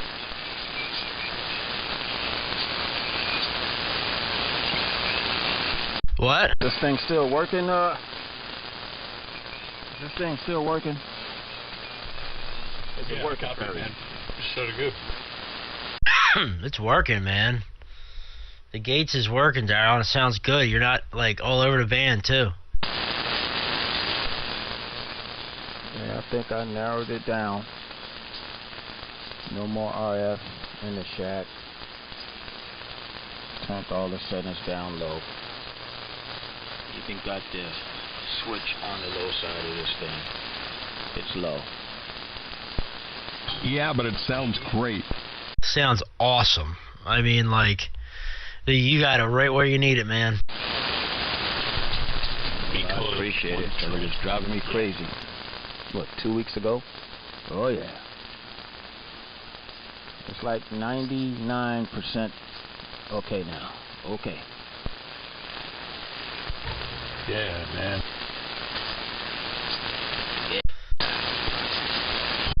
Oh my God. What? I'm sorry, I just got an email. Oh my God.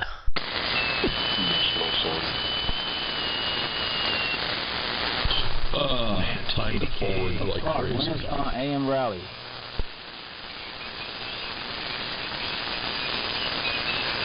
I think I'm gonna jam the AM route.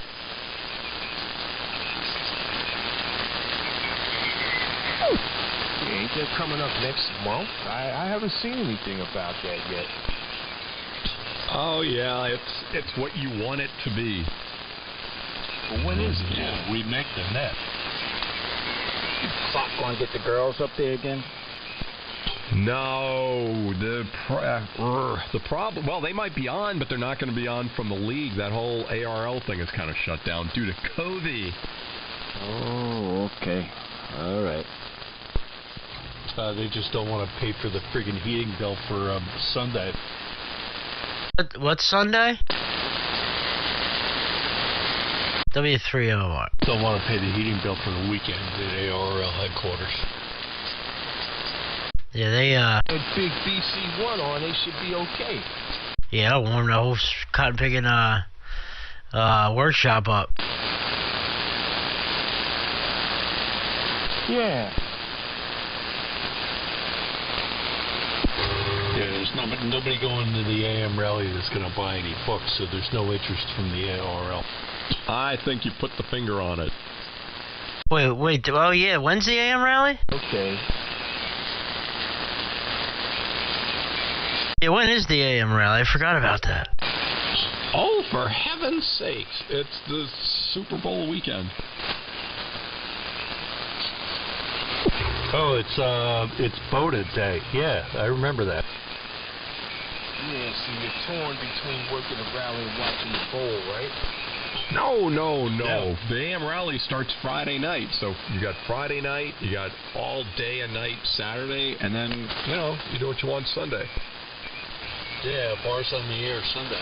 Absolutely. Oh, yeah. Oh, that's right. I forgot about that. Okay. See, I made it better.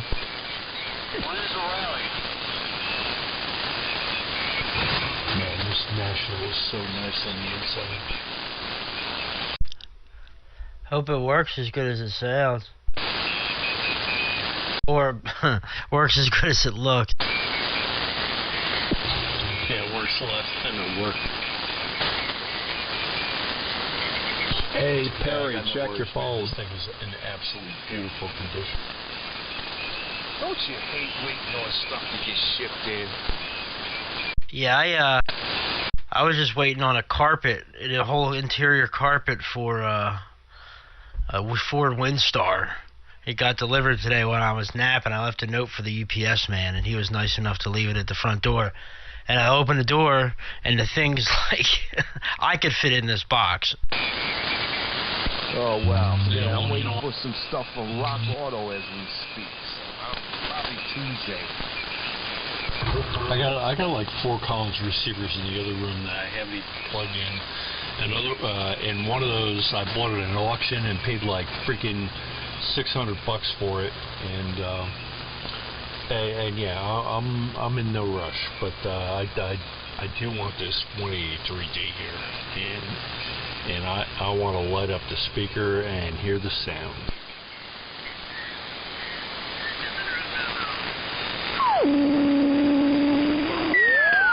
Guys, trash talking the 75A3 AGC this afternoon.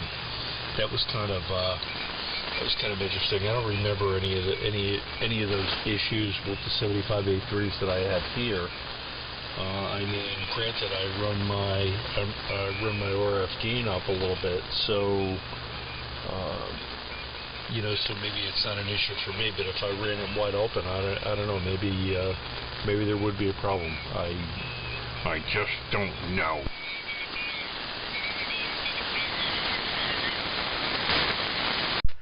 I just don't know, Sonny. W3MMI. Yeah, Steve was on here. It was like 3 other guys. It was GFZ. I don't remember. There was a whole cast of characters, and yeah, when 75A3 came up, it was like worst AGC of any receiver.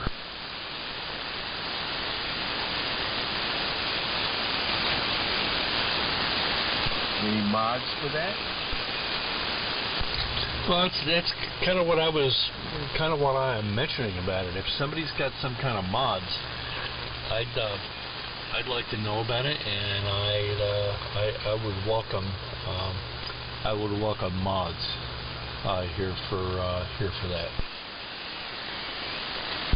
Seeing as how I have 2 of the A3s and 2 or 3 of the A2s, I don't remember. Yeah, I'm sure someone has some mods out there to straighten that out. Whatever that AGC issue is. I heard some of those Collins receivers weren't that good on AM. Like it didn't sound that good unless you. But I guess there's different. I don't know much about Collins receivers really at all. Well, I love Collins receivers, and yeah. Anyway, you gotta have the right filter in, and I bought a bunch of them from a guy that bought them from Hal Goretzky, K6DPZ, and it was part of his auction, his estate auction, I would say. And I got some in those radios, and I'll tell you, man, they sound good. I mean, I got, what do I have? 4 A4s, 2 A3s, 2 or 3 A2s. I don't remember. And I just picked up an R388 like about 6 weeks ago that I just recapped, and I'm doing with and I'm putting it in with a Valiant at the workbench. So Collins receivers are great, man. I love them. Yeah, I think they're gorgeous to look at. I know that. But I'd like to hear one. I'd love to hear an R390, R390A or whatever. I want to hear one so bad, and I'll operate one. You know, I want to hear what all the hubbub's about. I've had a couple R390s in my days, and yeah, great receivers. But you know what? At my age and how old those things are, I take a look at them, and I'm kind of like, do I want to get involved in this?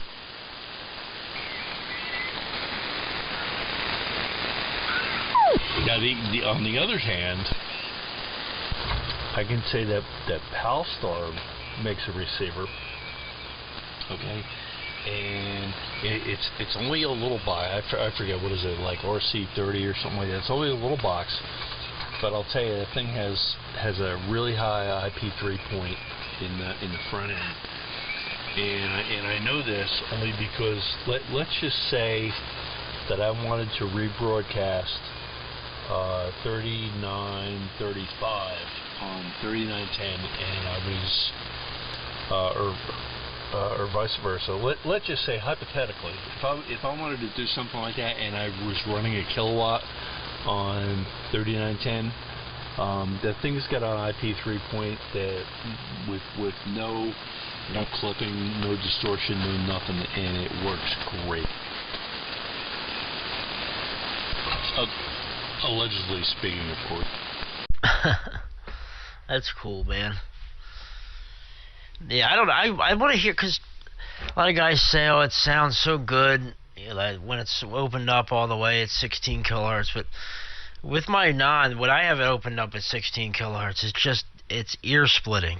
The hiss, listening all the way out there to 16K, I mean, to 8 kilohertz, it's just like all that white noise. Maybe it's because I have a high noise floor here, but that's even when it's quiet here, but even when I'm at my dad's on his, maybe it sounds different, with the way things are rolled off, or crystal filters. I don't know, but I'd be really interested to hear one. W3MMI. Don't you have like some kind of EQ on the Anon where you can kind of shut off some of that? Yeah, there's a receive EQ. I just never messed with it, to be honest with you.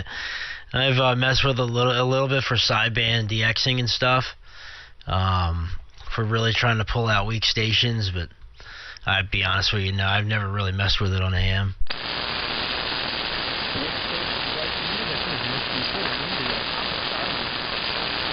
Is that Connor? Clark, do you hear Connor? Well, honestly, or, yeah, I guess. There you go. There we go. I'm here. This is W2ENY. Well, Connor, why would you do that to us? Because I had to sell my amplifier to pay for college. Well, that's okay. Well, I can still hear you. So practical to pay for college. It's way more efficient. Yeah, Bob says to sell crack for college. W2NDB back. Terry, nobody wants to see my crack. Hey, good evening, Connor. Long time no hear. KA2PVT. Hey, how's it going? KA2, personal breathalyzer chat. Good evening. These guys below me are killing me. Hey, tighten up that receive there, Perry. What I'll do is, I put it on upper sideband, synchronous upper, here on the receiver, and they just go away. Yeah, I've done that with mine as well. Somebody else is back, NDB, and I'm going to go take the dog out for a walk, so I don't have to be bothered later in 26-degree weather. KA2PVT, I'll be back. Yeah, be careful. I think I might get back out of here for a little while. This noise is really getting brutal. And the guys up above me, the way that the noise blanker is in this Anon, man, it's weird. The closer an adjacent signal is, the less the noise blanker works. So if I was to go down the band, and say all the way at the bottom of the band on 80 meters where there's not really many stations and there's a lot of weaker stations, then the noise blanker will 100% take away this noise. It would be 100% gone. I would be able to hear the weakest station. But if there's a really strong AM station or sideband or a station right next to us, it just effectively shuts it off. That's my only gripe with this radio. W3MMR. Just about with you get splatter and stuff from somebody that's strong and close by. I noticed that. All right, catch you later, Perry. Give me a 2 KBT. Alrighty, Perry. Yeah, I noticed my black style. Whenever it comes to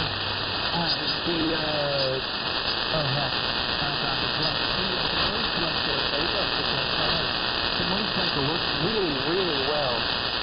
But it's all if someone is like 30 over or 40 over, it like starts to degrade the effectiveness of my noise flanker. I tend to find pretty interesting. But anyway, good evening to you. Very long time no live. Been on the end of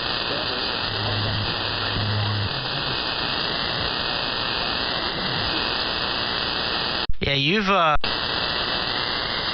you've been like Mr. Contest, kicking like butt and taking names, setting records and stuff, man. You and a bunch of other youngins. That's awesome, man. You've been making a name for yourself in this hobby, that's for sure. You'll be on the cover of QST before you've been on the cover of, I think, another magazine, weren't you? So there you have it. Anyway, yeah, we're going to get back on the quiet side a little bit, but interesting on your experiences with it too, Connor, man. I figured you operating all the SDRs that you have, you may have noticed the same thing or something similar. So, Eric, great to hear you, man. It's been a long time. Hope everything's all right. Hope you had a good Christmas, good New Year, all that fun stuff. And Bob, Clark, Mike, NDB. Obviously Connor, Shane was in there. Let's see, what else we got? Who else was in here? I don't want to miss anybody. Daryl's in there. So yeah, that's the story on that. We'll catch up with you guys later. We'll be listening out. W3 MMR.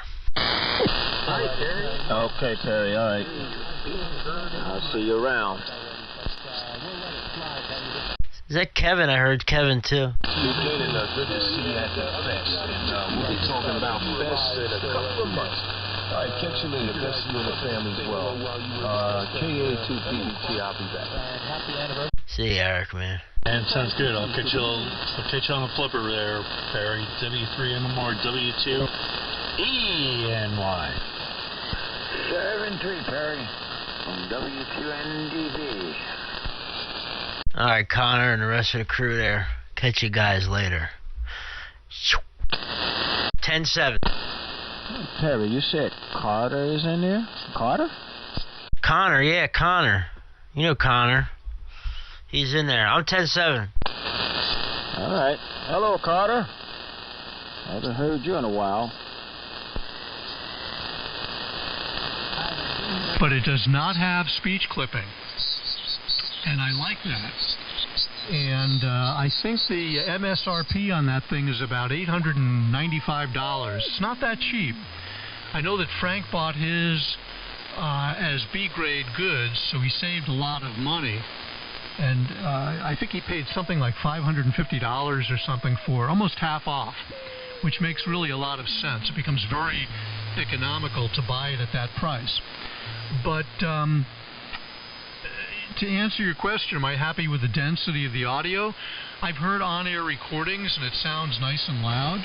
But by the same token, too, and to your point, density also goes not only in the positive going direction of the modulation, but in the negative going direction.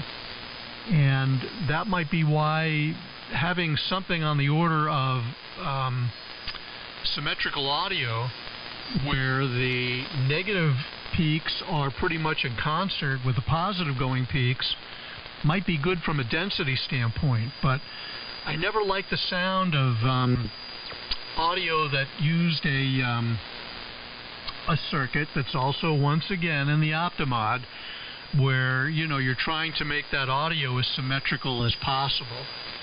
I do have a Con Symmetra peak here, and I never liked the effect that thing provided either. So maybe at the end of the day, Dan, I'm more of a purist than anything else. Well, it sounds like both of you guys want to hit the road. It's coming up on 6:37 here. I may be getting the dinner call soon, too. So I guess I'll stick around for one more listen, and then we may be pulling the proverbial big switch as well. N1XZW and the group. This is W2XR. W2XR, N1XZW. Yep, that's just the way I've lived my life too there, Bruce.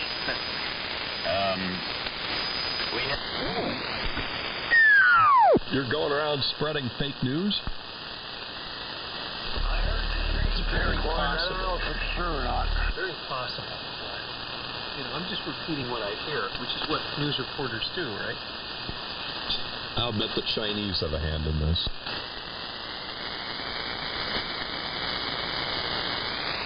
Free RTM. Oh no! Save me! KA3RJM was it? Good evening. 3 Romeo, KA3 Romeo Golf Mike, KA3 RGM. Handle here's Joe. QTH is Shea Gap, Pennsylvania, south central part of the state. Hello, Joe.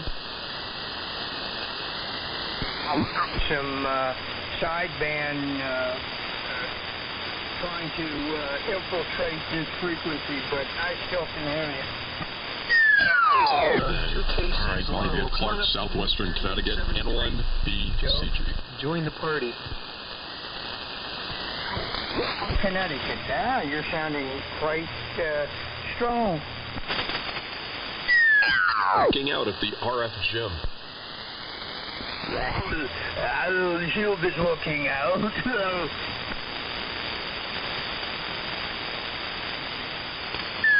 You've been injecting steroids into your power supply, Clark. Oh, brother. Yeah, I know I've been cheating. Nothing wrong with that, though.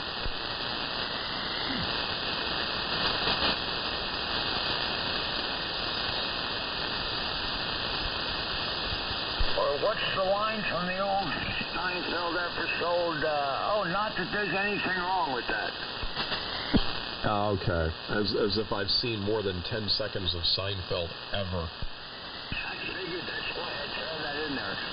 Yeah, you gotta add a bibliography there, like a footnote to some of these things, because there's a lot of stuff I just don't get. Oh, how can you not know Seinfeld? I'm watching reruns on Netflix now. Well, I met Jerry Seinfeld at Teterboro Airport, so I consider that even better than watching the show.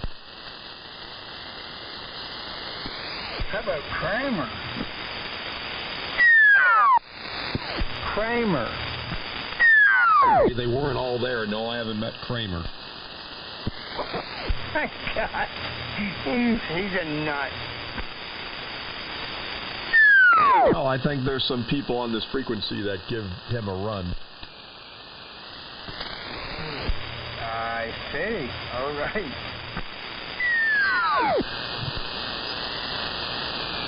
I can think of two right off the top of my head. No call signs to be included. Well, I won't say who it is, but I know one of them is Kevin. So did Jerry talk to you about, what's crazy about airport bathrooms or something? No, he just happened to be there. It was a total coincidence. Yeah, that's pretty cool. I saw Paul Schaefer once. I just walked past him and waved. Did he wave back? I think he did, and then he made like he was fixing his hair, which he doesn't have, which was a dead giveaway for Go Beat It.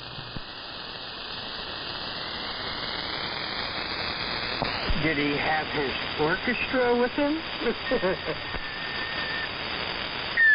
I never recognized him, but he was walking with somebody else. I don't remember who it was.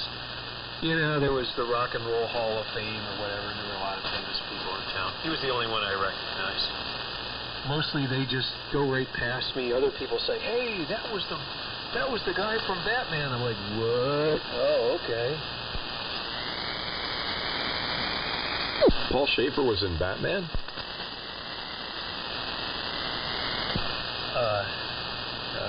No. I don't understand these stories, darn it. You've got to keep up with the flight of ideas. You know, just follow the bouncing ball, Clark. That's all. WZAJ.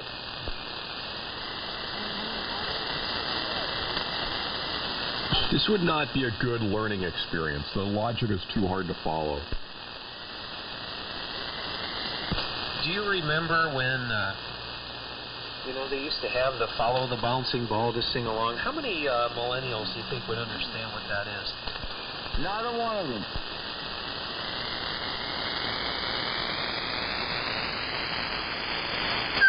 Well, there you go.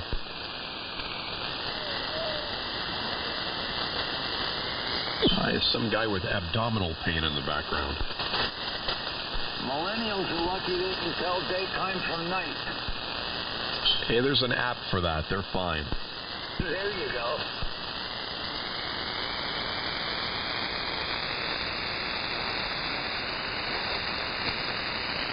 Yeah, it's funny. Let me make sure I have it. And I do.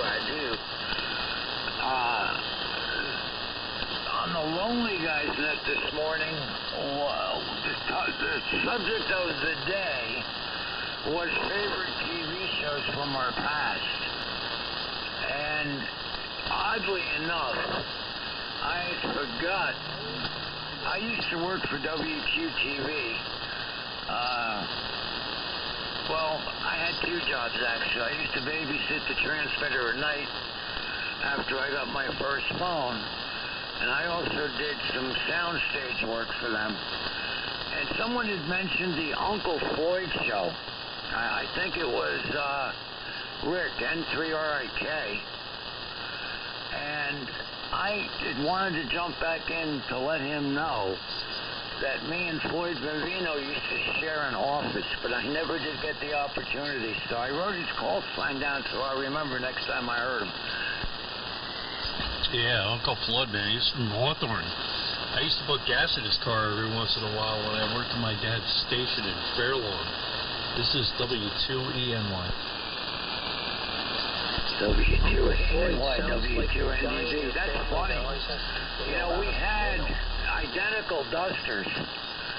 And a lot of times there were these two dusters parked at WQTV. Oh, the humanity. Oh, he just crapped out. Yeah, I know. My amp crapped out for a second. I'm having, I don't know what kind of problem with it. It doesn't like the cold out here in the garage. It doesn't like drastic temperature changes. I guess moisture or something collects in it. It came up with an artful shut-off. Damn ACOMs, whatever they are. But I'm glad it's got the protection in it. I'd rather let it shut down for a second and reset than take a $400 tube out.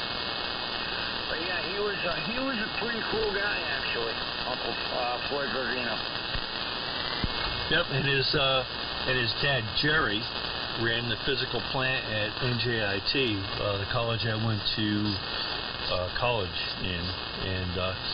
You remember Artie in '80? I had like one of his buttons, like the election thing. Artie in '80. Oh, no kidding. That's cool.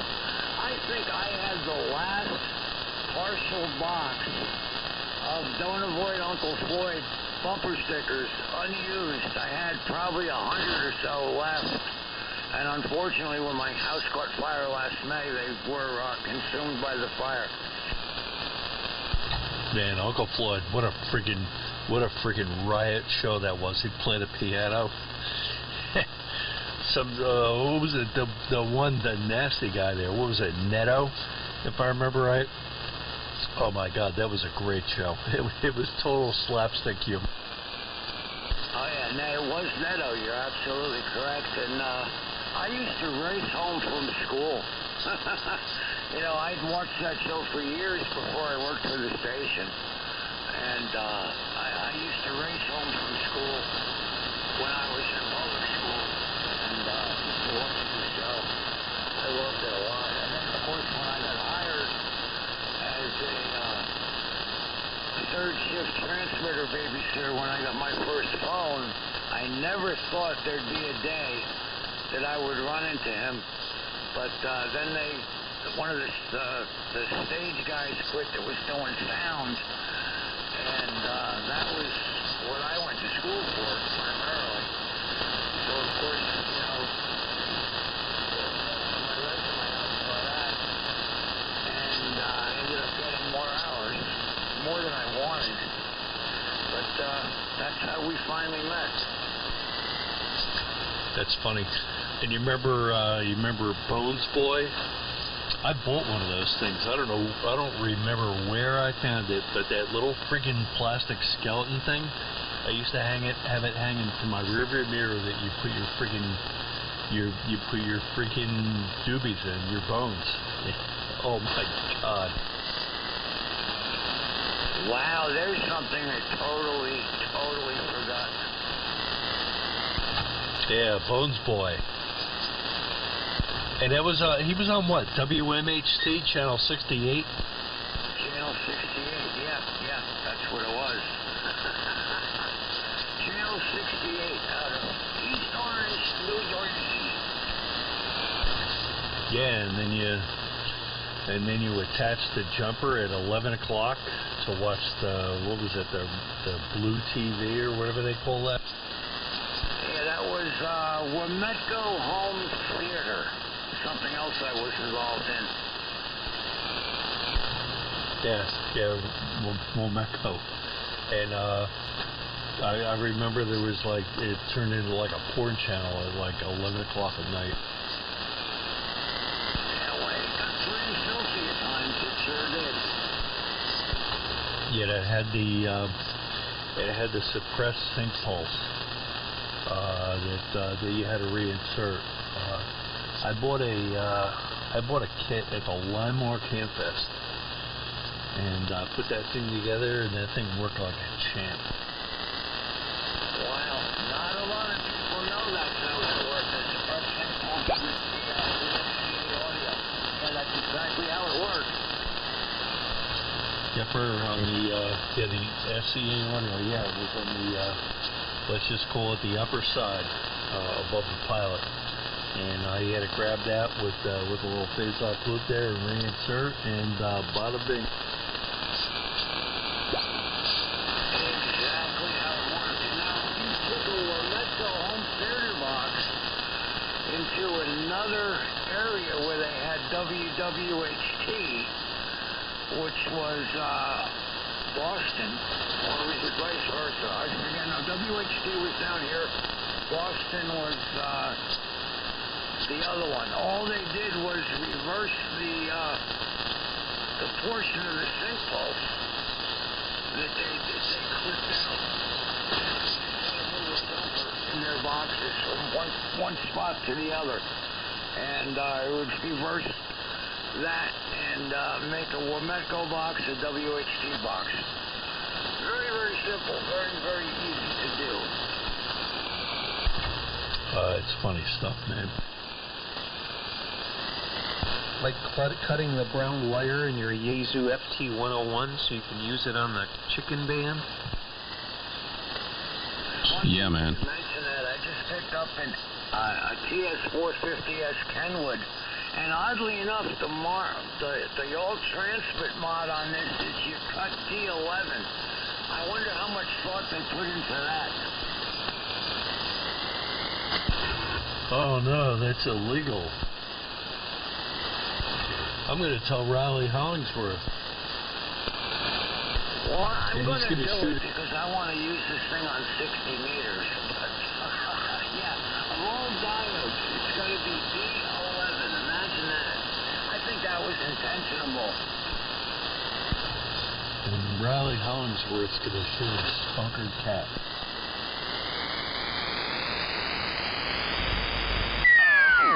Say to that is W2NDB.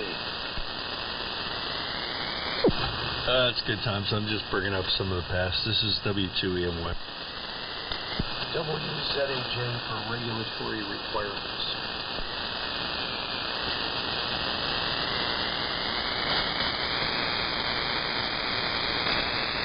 You guys were reminiscing about favorite TV shows. Does anybody ever remember The Prisoner, the English show from, I don't know, 60s or 70s?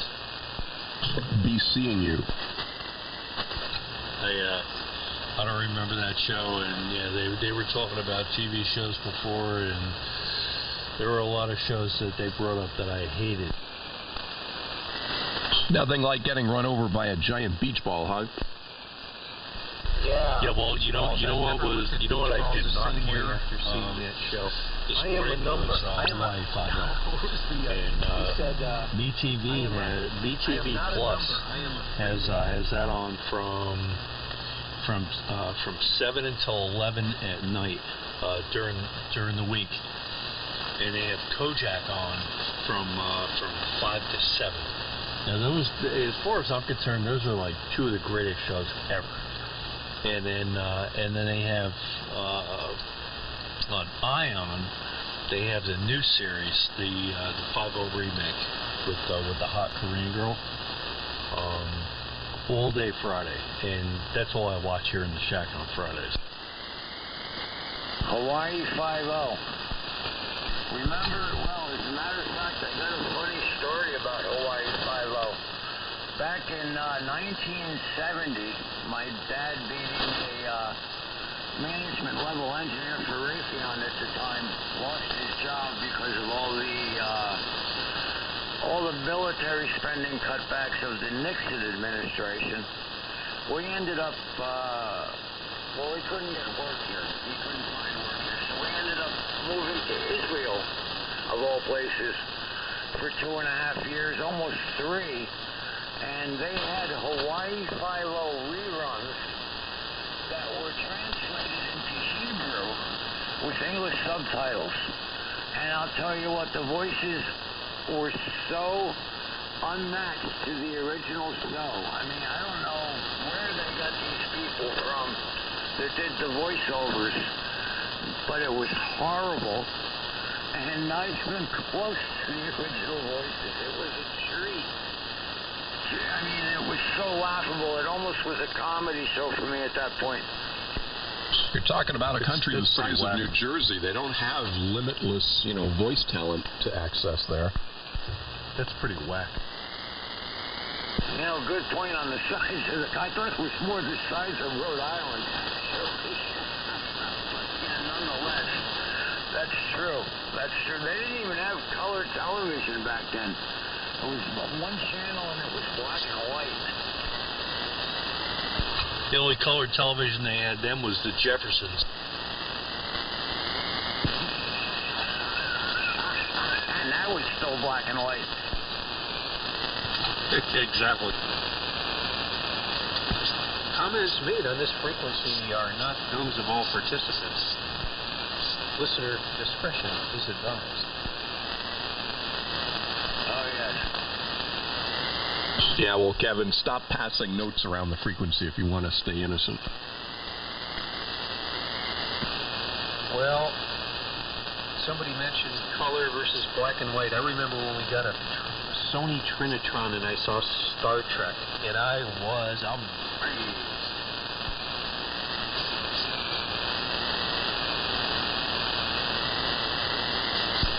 Sony Trinitron was Balls TV. I remember I had one of those. These were damn good TVs. Kind of weird, but good. Yeah, man. I remember the first color TV I ever saw. It was one of the original RCA consoles, the ones with the round tubes back from, I guess it had to be the 60s when they came out, late 60s. And I'll tell you what, I don't know if it was the way the guy had the thing set up.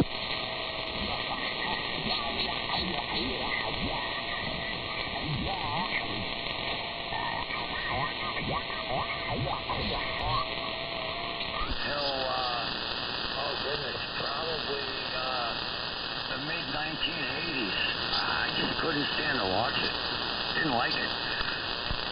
And one BCG. Yeah, but those early color TVs, man, they were great for harvesting the power transformers.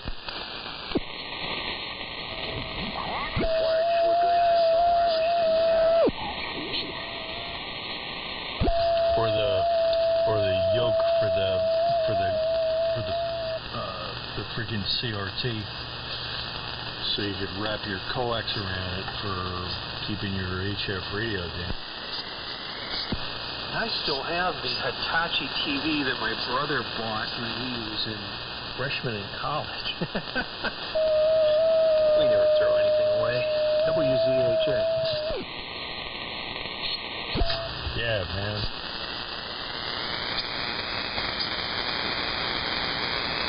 And it still works.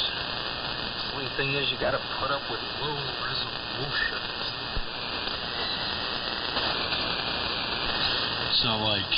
It's not like needing long penciled fingers to take cotton out of bottles. Well, this is kind of interesting. Generational perception here. My daughter, who's she's 28, 27, soon to be 28, and she can't watch shows that were from like the 80s and 90s that were shot on video. She can't handle the resolution. And I'm realizing, wow, yeah, things looked really crappy back then. That's amazing. It's like watching, video film from the 20s where the timing was sped up. Just amazing. The difference between then and now. We're getting old, folks. Let's admit it. WZHA. Yeah, well, there you go, man. I'll give you that doll for your dog.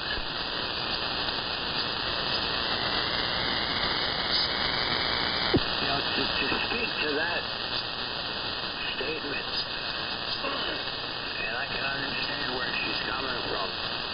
I have a very large TV, and there were very many different grades of video machines back then. And luckily for me, I always was a big fan of the Johnny Carson show. That was, I don't know what they recorded that on, what kind of machine or what kind of tape, but it's still, to this day, and it looks good over the air back when it was broadcast originally, but it still to this day is not all that terrible, considering some of the stuff that's out there from the same time period and even later. Yeah, I think you're right. I was watching Barney Miller, and I was thinking, man, this is really crappy video. But just as another note, my 20-year-old daughter, what's she, Generation X, Generation Z, whatever. It's funny what appeals to those kids, because you figure, well, they don't like anything that's old on TV. She loved Leave It to Beaver. That was her favorite show. What does she think about the Cosby Show? Never saw it. I don't think she knows what yellow pudding is. I wouldn't let that get out, Kevin. I think she's going to end up on a Petri dish for examination.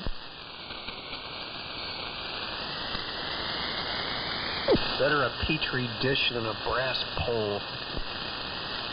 Oh my. And one BCG. Hey now.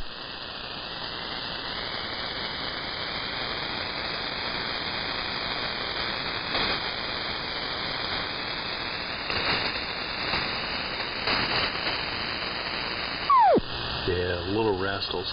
Hey, the static crashes are coming up tonight, man. This crap is coming, man. How can there be any static? It's cold everywhere. Yeah, this is like, it's on my, I was just looking at the line before, it's almost like Pittsburgh. We're going to get the crap tomorrow morning. 10 to 15 mile an hour winds. I hope we don't lose power. Sorry, I don't mean to bring up doomsday, but I'm a little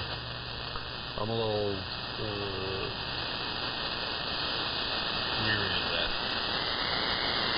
I don't think 10 to 15 mile an hour wind is going to do that. Oh my. Well, with freezing rain and then followed by rain with power lines, I don't know. I tell you what, by me here in Greene County, New York, we get 15 mile an hour winds and any kind of rain, we're going to lose our power. We never have less than 15 mile an hour winds here. Yeah, I'm in the original Orange County here in New York, and yeah, I'm kind of crossing my fingers about that. Are we supposed to get the freezing rain this far? Well, do you know where the rain snow line's going to be? Well, I would reckon that over Greene County, I would figure it's going to stick with freezing rain. I mean, we're supposed to be, it's supposed to go to like 37 degrees tomorrow afternoon. And I don't know whether you're going to be in that or not, but I would expect that you're just going to get freezing rain up there. Oh, I best go get some gas for my generator then. I haven't bought any gas since Central Hudson turned my lights back on back at the end of the summer. Well, you'll be very pleased with the gas prices before Joe Biden got in, and you bring your freaking credit card with the higher limit.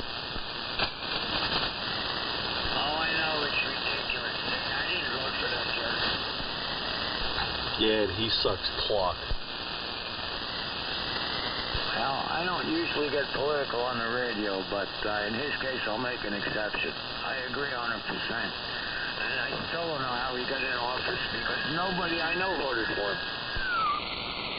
Let's go, he Brandon. Stole the election. And anybody that did vote for him turns the blind eye to what he's doing now. Or at least I'll put it to you this way. No one I know will admit to voting for him. Let's put it that way. Exactly. Has anybody yet confirmed whether this is heavy metal night, or am I all out of sorts here? I also thought it was Sunday. I think you would have had that all Googled and wrapped up by now. You know, I looked it up on Google, and all I can find is, heavy metal bands. Nothing about heavy metal night. Man.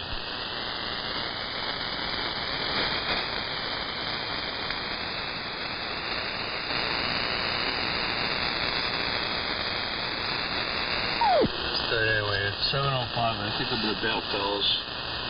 I'll catch you cool cats tomorrow. I gotta go upstairs and open a bottle of wine, see what's going on with dinner, and hear about the doomsday of tomorrow's weather. So, 7-3 all the best, and Raleigh Farnsworth, if you're listening, you're still a scumbag.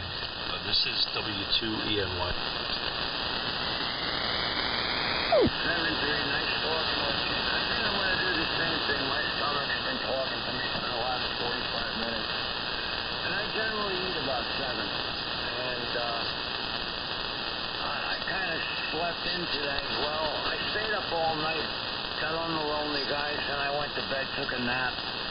I got up about 4 o'clock, and I think it's time to put something in the old gut.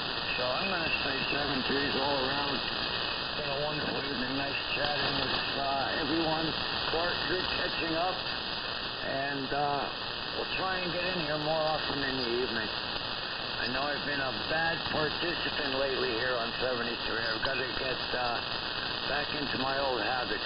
So 7-3 from W2NDB. We'll click. That's right, Mike. Don't be a bad ham. All right, 7-3, everybody. And 1 BCG. 7-3. Sounds like a great New Year's resolution. I got to get back into Connor, WZH. Chelsea, and Eric, Aaron, Perry, and all the shortwave listeners out there. This is W2ENY, Cornwall, Hudson, New York. 73's all KA2 TV2. All right. WZHA. Still here. Still in Ohio. Where's everybody going? And on Sunday, go Steelers. Sorry, nothing personal out there in Ohio. Yep, go to hell, Steelers. You got it. Here at KD SMU. Care less about football.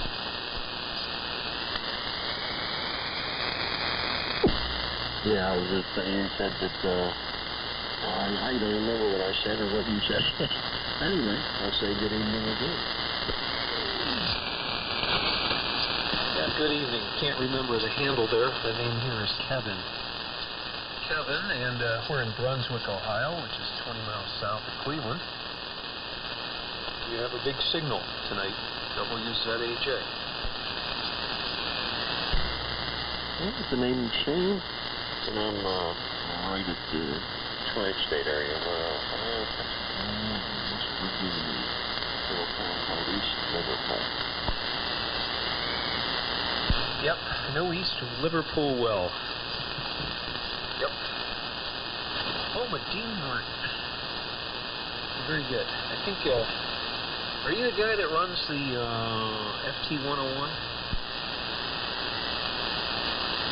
I do have one. Right now I'm on a Valiant, but yeah, it's what I used to run, a 101 with an SP208. Yeah, that's what I remember. Yeah. Oh, very good. I'm running a Globe King 500A here. And I don't know if Clark said he was going to stick around or if he went away. So let's see if he's still around. Clark, are you still hanging around the frequency? SMU is the only part of the call I remember.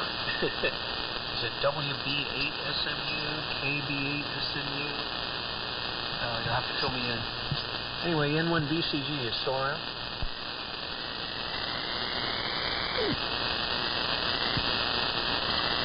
Apparently not. Go ahead, Shane. Oh, wow. Yeah, it's KB8, Killer Bravo. KB8 SMU. Got it. Oh, when did you get the Valiant? I've got one of those. Let's see. Probably a little over a year ago, because I put pictures of it on Facebook, and I remember them coming up in my memories, so it must have been a little over a year ago. Very good. Well, you're putting out a nice signal. Have you done any mods to it, or are you running it stock? What's your situation? Yeah, I did all the, what's them called, the light mods. Just coupling caps and stuff in the audio section.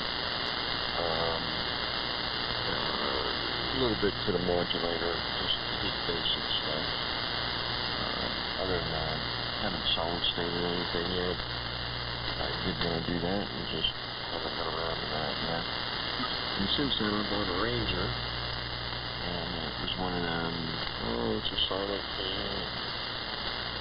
He's in the middle of restoring. There was two of them there. Actually, I tried to get both of them and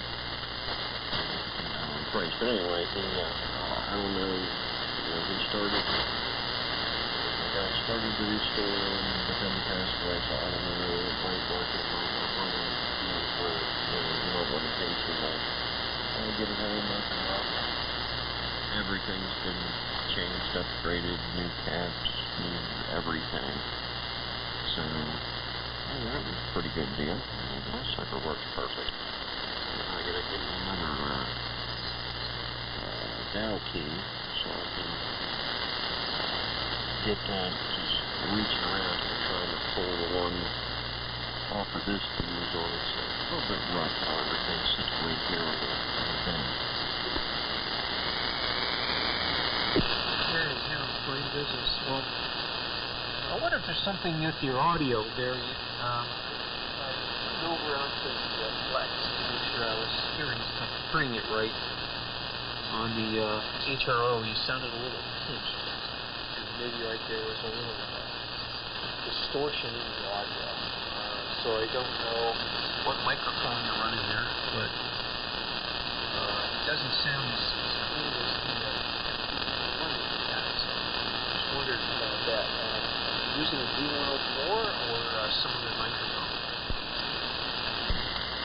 I'm using a D104, and yeah, I get some RF getting into it, but it's not getting in through the mic itself, because I can actually unhook it and it's still getting in.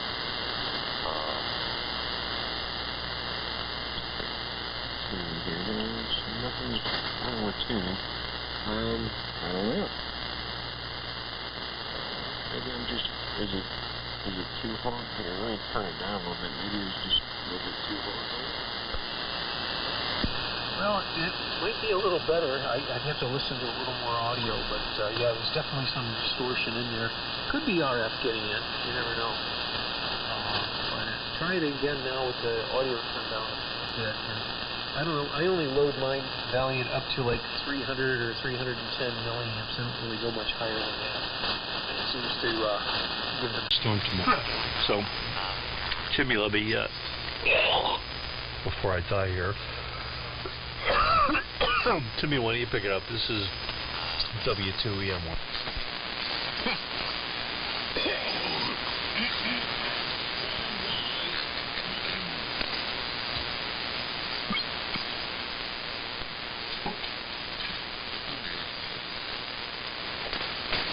Yeah, you got me going.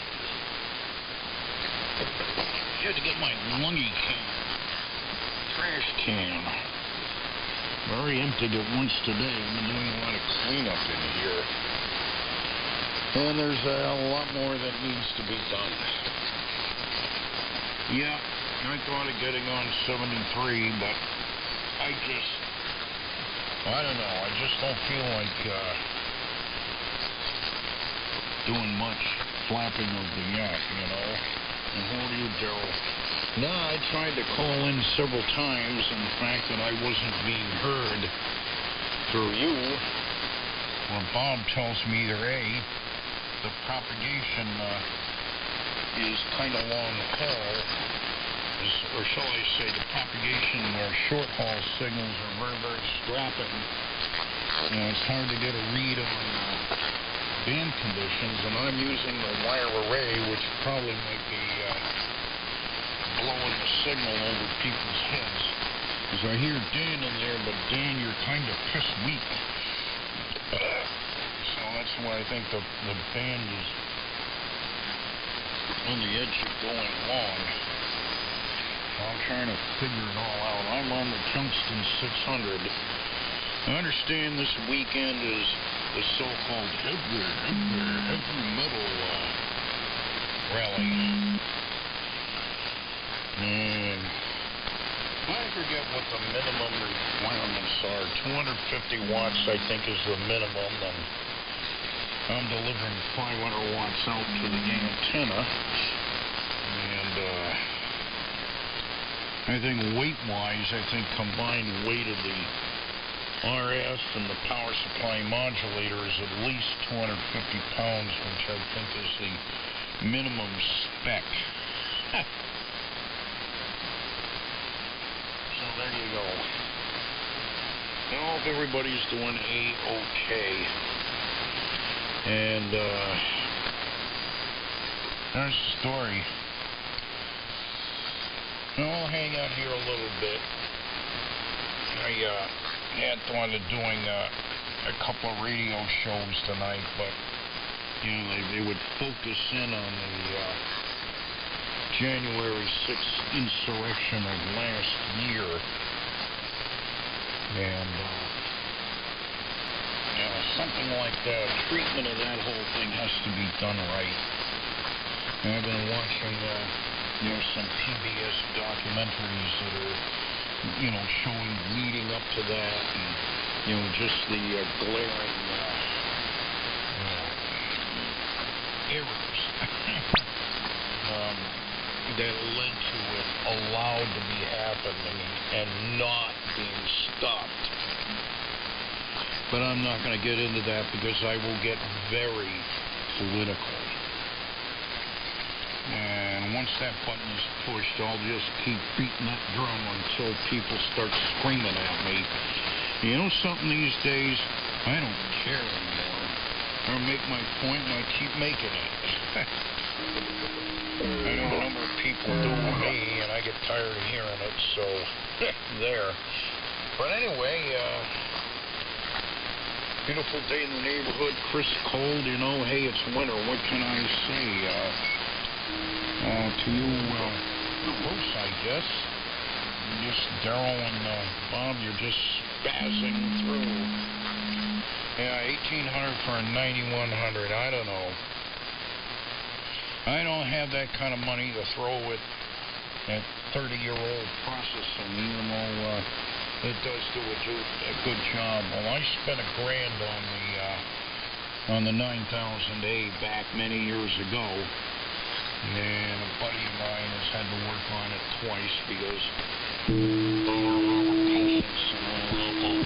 Just start pulling things apart and calibrating it. And Joe K1BWO has become a real maestro at working on the 9000. That's all he does.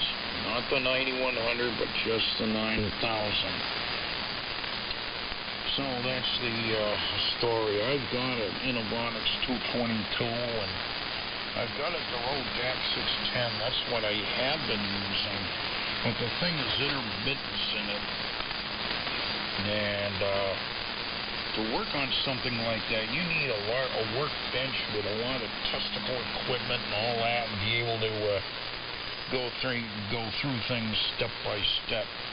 I almost was going to pack it up and send it out to Mike Dero and see if he'd take a look at it, but I haven't heard from him in years, and I don't know how well he's doing. So, but I do remember I got it from Mike there.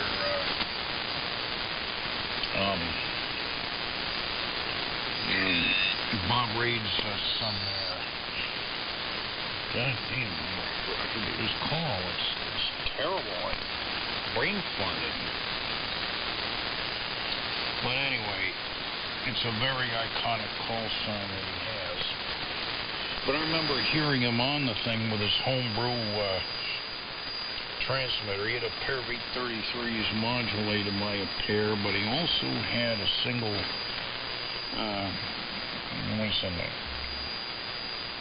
what Don K1B is running, I think he's using a pair of HF 150s. It's like an 810 on steroids. But he had a single one, I think, modulated by 805s or something like that, in broadcast iron. It was a very good sounding transmitter.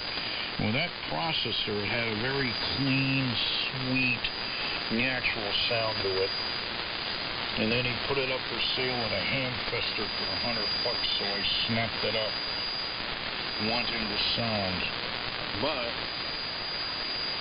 it, it's getting intermittent. So I put it away with all the other dead processors that I got. So I got to think about doing something with them, sending them down the road, or spending all kinds of time trying to figure out what's wrong and fixing it. So that's the story.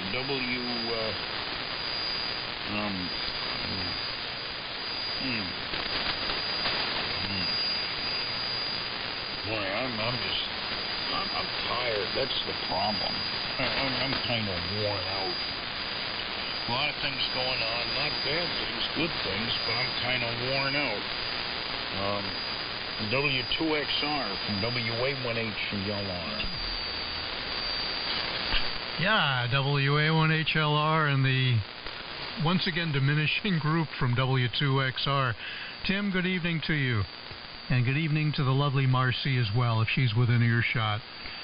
And first let me address Daryl, if he's still within earshot as well. Powerful signal, 100 dB carrier level. Doesn't get much better than that. And you sound quite good. And I think if you bought a Optimod 9100A for use with that BC1T, if you've been kind of listening to the conversation, Daryl, that Dan and I have been having for the last hour or so, I think you might be very disappointed with the result.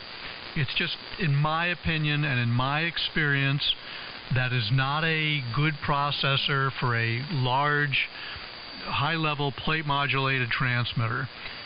But that's another conversation for another time. If you've got $1,900 or $1,800 and the thing is local, and maybe you have the right to return it if you're not happy with it, then go for it. But other than that, I think I'd probably pass. Let's see now. A lot to talk about. Tim, I've got 3 DAP610s here, and I got a pair of them from a gentleman in upstate New York. I can't remember his call, but he's no longer with us. They were both the FM version. As you know, there's an AM version, there's an FM version. And the two processors are absolutely identical, with the exception of what Mike DeRoe called the AM processor board, which is a very simple board. In fact, I don't even remember what kind of components were on the board, but I had issues with mine, and it took a while to get everything all sorted out. But basically, I built one really, I shouldn't say that, I built one really good DAP610 from the 3 units that I had here. And Mike DeRoe was kind enough, really a nice man. He sent me the AM processor board, because the 3 that I had here, they were all the FM variant. And he also sent me brand new faceplates and that translucent purple colored escutcheon, if you will, that goes over the gain reduction LED meters, the relative loudness to peak modulation meter, and then of course that whole slew of screwdriver adjustments and toggle switches. He sent me 2 of them. So I have 2 of them sitting here that look brand new, one of which works fine. The one that is working, but I wouldn't use it within the audio signal path, like I had mentioned to Dan earlier, I use that as strictly a relative loudness to peak modulation indicator, because that LED scale is such a cool design to watch. And it's really not something I can easily look at while I'm talking, because I'm looking at the 2 VU meters that determine the audio input level to all the audio gear that I have within the signal path. Yeah. Okay, I'll be up in a couple of minutes, honey. But if I pull the microphone back like I'm doing right now, and I look up at the other DAP610, I can see the green, the yellow, and the red LEDs. It's really a cool design. I should try to move that thing so it's within eye level, but I just don't have the real estate here. But I did have a lot of problems, and eventually, like I said, Tim, I was able to get 1.5 good units. I remember I had intermittents on the circuit boards. I think there were also some plug-in ICs that I had to clean the sockets. There may have been one ASIC in there. I can't remember. It's been such a long time since I was inside the damn thing. And that board with the ASIC or A6 may have been one of the boards that I had to pull out of one of the other, call it the donor DAP610. So I've got one that I keep upstairs in my storage area for spare parts, and the other 2 are, as far as I know, they're working great for the purposes that I'm currently using them for. But my lovely wife just came down and she said it's dinner time, so I'm going to have to bail on you gentlemen. I'll probably be on the radio tomorrow. Like Dan and I were talking, it's supposed to rain tomorrow, and if it does, I'll most likely be on the radio. So, not going to say a long goodbye, and hopefully I'll talk with you gentlemen tomorrow. But Dan, it was great catching up with you. And before I forget, the article that you were talking about the different capacitors and their impact on audio, that was written by a gentleman by the name of Walter. It's either pronounced Jung, which is the German pronunciation, or Jung in the English pronunciation, J-U-N-G. Very well-known expert, if you will, on different types of capacitors and their technical and sonic attributes. So guys, have a good evening, and hopefully we'll talk to everybody tomorrow. W1DAN and the group, this is W2XR Clear. 73. Okay, Bruce, very good. W2XR, the group W1DAN. Yeah, I know Walt Jung.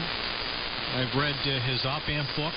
I built a audio console based on his op-amp applications book, and then read his filtering book, and back and forth with him as well.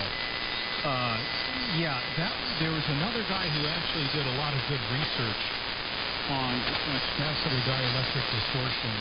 That if you read Jung's articles in Audio Magazine, he references that. So it's not, he didn't do all the work, this other guy did the work. So very good. And good on the DAP 610s. Yeah, they were okay. I wasn't totally in love with them. So I moved them on, and I forget who got them. Got mine, rather. I only had one. So, Tim, I'd like to hear what processors you have, but I'm going to have to move on as well. Daryl, excellent signal here from your BC1T. I used to maintain one in Brockton, Massachusetts on 1410 AM. So, nice design. Glad you got that. And you always do a good signal up here, Daryl. Bob, W2ENY. I'm going to say 73 to you guys, and we'll send it over to Bob. And keep things going that way. I'll go into the listen mode as I do some cleaning up. W2ENY, and Daryl to take it as well. W1DAN. Good night, guys. All right, good night. Take care. Good night, Dan. Later. And you too as well. Bruce has probably left his operating post. They got dinner, so who else left?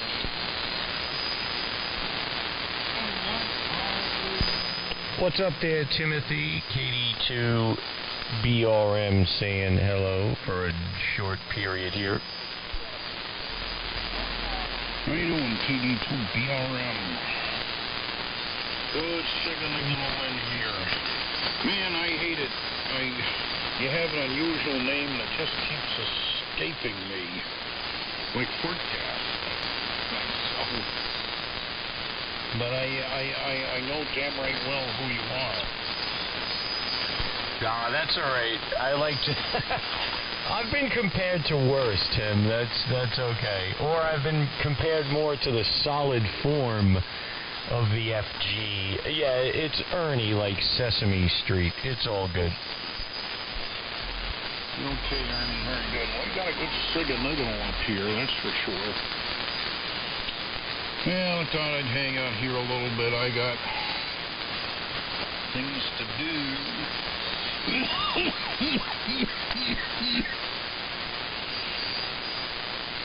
Seems like I've had this dry cough for quite a while.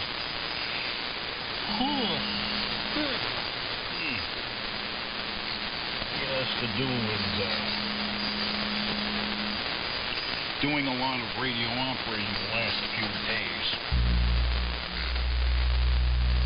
And I guess they're talking about rain tomorrow someplace else, and up here, I heard somebody mention freezing rain, and I'm like, ugh. How much? I don't know. Yeah, I think we got some smudge on the way here, too. It's tomorrow or Monday or tomorrow night. Some crud. We had like 6 inches of snow here on Long Island the other day, yesterday. But yeah, man. Well, you can thank my signal to yourself there. Or that was a horrible way to say that, but you can attribute my signal or take credit. There we go. There's a better way. You can take credit for my signal because it's all your doings. It was your math. It was your suggestions. Hence the doublet with the 600 ohm open wire to the kilowatt Johnson matchbox and all the other jazz that goes along with that. So yeah, you're doing good here too, Tim. You're like anywhere between 20, 30 over here on LI Lima, India. But sounding good, man. Yeah, all good stuff. Back to you, WA1H YLR from KD2BRM. Okay, Arnie. Yeah, well, I'm glad that I guided somebody in the right direction. It seems like lately some people ask me questions, well, what about this or that, and I give them an answer, what they should do, and they just go off and do what they had kind of planned to do anyway, but, so be it. Yeah, well, I don't partake in Match Game, if you remember that game from the 70s, and I forgot who the host was there. Lots of guys playing Match Game. They throw a question out there, and they already have an idea of what they want to do. And 10 guys give them a different answer, and one guy or girl gives them the same answer, and they're like, yeah, cool, that's great. I, unlike them, I have an idea in my head, and then I throw it out to people that know better, and then I try their way first. So, yeah. All good. I guess we made a good team. I asked a question, I took your info, and I ran with it. So there you go. But I cannot speak for the rest of the chums out there. Yep.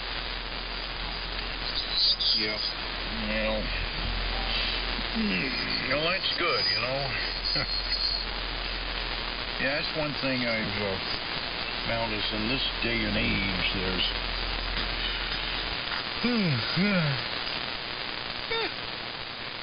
so many people with somewhat different ways of doing things, either that or because somebody may be well known for his restorations of classic gear, that's the right way to do it, when most people don't understand the ins and outs of getting really good audio for what's there, and I've always been one to take it to the limit, if you want, as far as drilling and blasting and replacing a lot of stuff with much better components and change the circuit design, either that or work within a certain framework and try and get the most out of it, rather than, many times here, Tim, I did some of your mods. Some. And I'm hearing the guy that says that, and I'm listening and saying, yeah, it sounds better, but it's not great. And the point I keep emphasizing, if you're going to do my mods, you have to do every stinking one of them, because they all interrelate and interact with each other, and if you leave a piece of the puzzle out, it's not going to work quite right. It's true with any good set of mods. Is there room for one more? Yeah, whoever the one more is, join in. I couldn't agree with you more, Tim. There are certain things that I'm very proficient in, and I'm good at, and I might argue with someone, but this hobby is not that. So my limited ability and knowledge, I ask questions to specific folks for a reason, and then I listen to them, whether it's you, whether it's Eric, or whether it's Eric telling me to talk to you, or, any of those combinations. Clark, the classic names that are, all fall into that same category. But I'm going to shut my lips, take a sip of my rum and coke, and there was another station if he's not keen on me. Step on in. You got KD2BRM along with WA1H YLR. Okay, good evening to you. I hope it's not warm as the WA2H.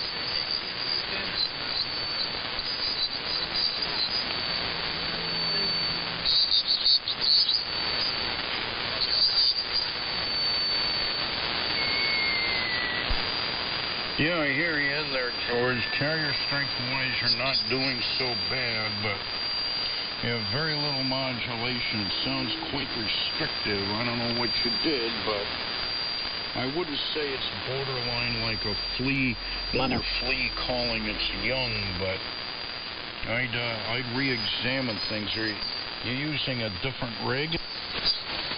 Not at all, not at all. Any better now, Tim? Yeah, much better. Thank you, thank you. By the way, Tim, Happy New Year. Haven't talked to you for a while after the holidays, and I hope everything is well with you. I'll give it to BRM and tell me your name, sir. Oh, okay, no problem. Yeah, you were a little light on the earlier go-around. Not sure what you did, but you came up here. You got Ernie, Echo, Romeo, November, India, Echo, Ernie, like Sesame Street here on Long Island. I did not get your call, but I'm going to pass it back to you. Okay, Whiskey Bravo 2, Hotel Kilowatt. Better now, a little closer to the mic.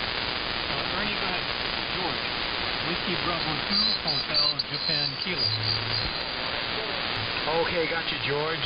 WB2HJK. Yes, we got you. We got you that time. Sounding good here in Long Island. Back to you. Good. Thank you, Ernie. I was just trying to test my next few things I wanted to do. Just had a reprieve from the other half here to be able to get on the radio. Which of course only means that I'm going to be on here for a few more seconds, and after that, well, the only thing I can say is, you guys are familiar with the song from Nancy Sinatra, The Boots I Made for Walking? Yeah. If I hear those boots upstairs, then you know what it is. It's a warning sign. So my time would be up. With that, let me give it over to Tim here, and just tell me how you're doing, Tim. I hope everything is well.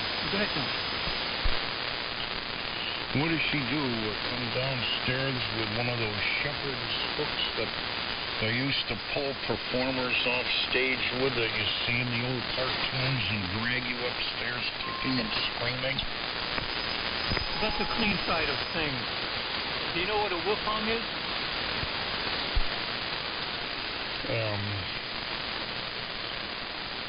Yeah, I've heard of it. I think it's a very outmoded device. As far as married women are concerned, I thought so too. Anyway, Ernie, I'll give you the best. Again, Ernie, Happy New Year to you too as well. I'll catch you guys with propagation or when my other half comes in. For now, 73, I'll stand by for any final. Ready? George. Okay, very good, George. Yeah, no problem. I have some slop bucket buckshot. I don't know, somebody on 3890 in, I guess, my area. Kind of smudged up your transmission. But yeah, good to run into you. Happy New Year, 73. I'll pass it to you, and then I guess pass it back up to Timmy if you still got a copy. Go ahead. Okay, George. Well, thanks for the New Year's greetings. Well, we're well into the new year now, but greetings anyway, and have a good evening. And catch around there. Yeah, I heard that garbage way down underneath you sound like a parasitic. So I take it you got a fish finder on your radio receiving device there, Ernie? Oh, well, I have the SDR. I'm running the Anon Apache Lab there system, so I can see what I'm hearing. Yes, indeed, a very elegant fish finder.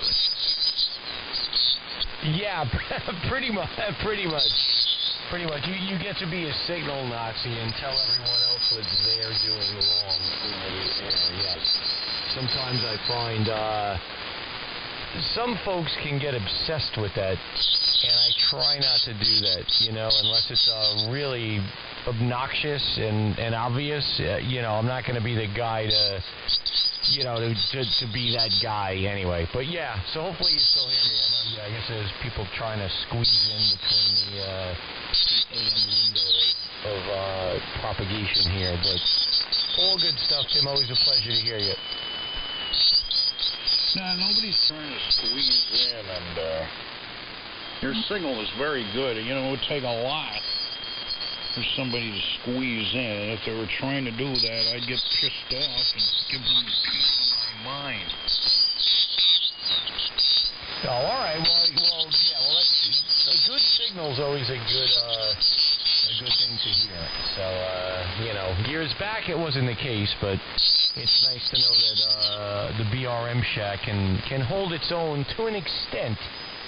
I'm not going to get crazy here because there are some stations out there that will slap me around like a red-headed stepchild, but thank you. Well, it'd take a lot. Yep.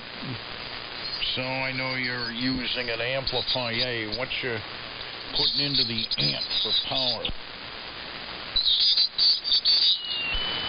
Oh, jeez. Putting in about like 3.5 to 4 watts into the Ameritron 1500 there. And right now she's cruising probably about 150 watts a carrier. I don't go too crazy because if I get silly over here, I start whacking the thermostat. Strange things start happening if I start getting too silly. And it's not always. It depends on the frequency, the mode, all that good jazz. But yeah, doing about $1.50 on the AM carrier out of the AL 1500 through the 110-foot doublet. So that's all we got cooking here, Tim. Yeah, well, it's doing a high fine business job. You know, 150 watts, jeez. The AL 1500, what's that got, an 8877 in it? That is correct. It's a, yeah, it's one of the iMacs, not the import version that some places offer. Yeah, it's the old 8877, that's correct.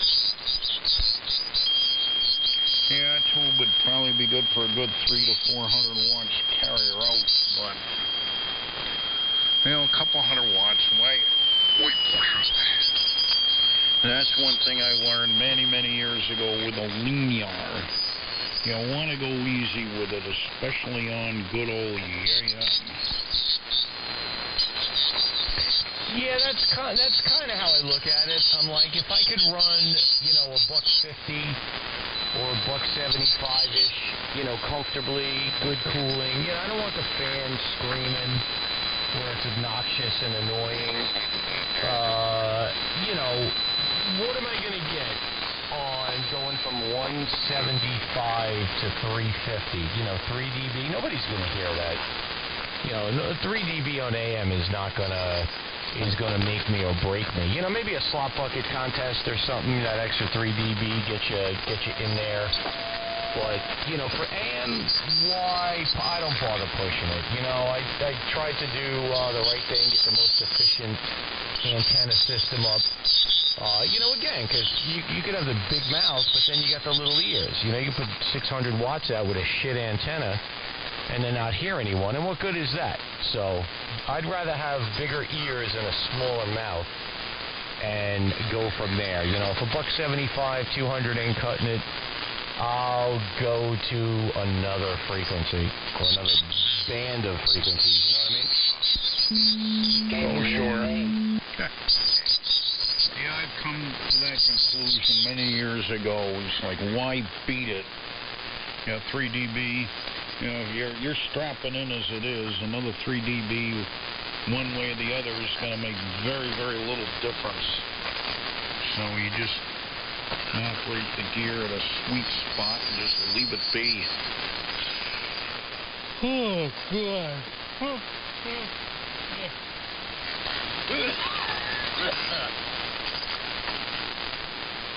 I'll stick around here a little bit longer, and you know, I do a couple of radio shows on Saturday nights, and generally I'm doing show prep and all that. I just don't feel like it. I had cataract surgery Wednesday, so my right eye is working very well. The left eye needs to be done, but I don't know. I just having kind of tired. Oh, God. I'm wondering if there's something going around. Because my wife has been feeling the same way. Just really, really dragging.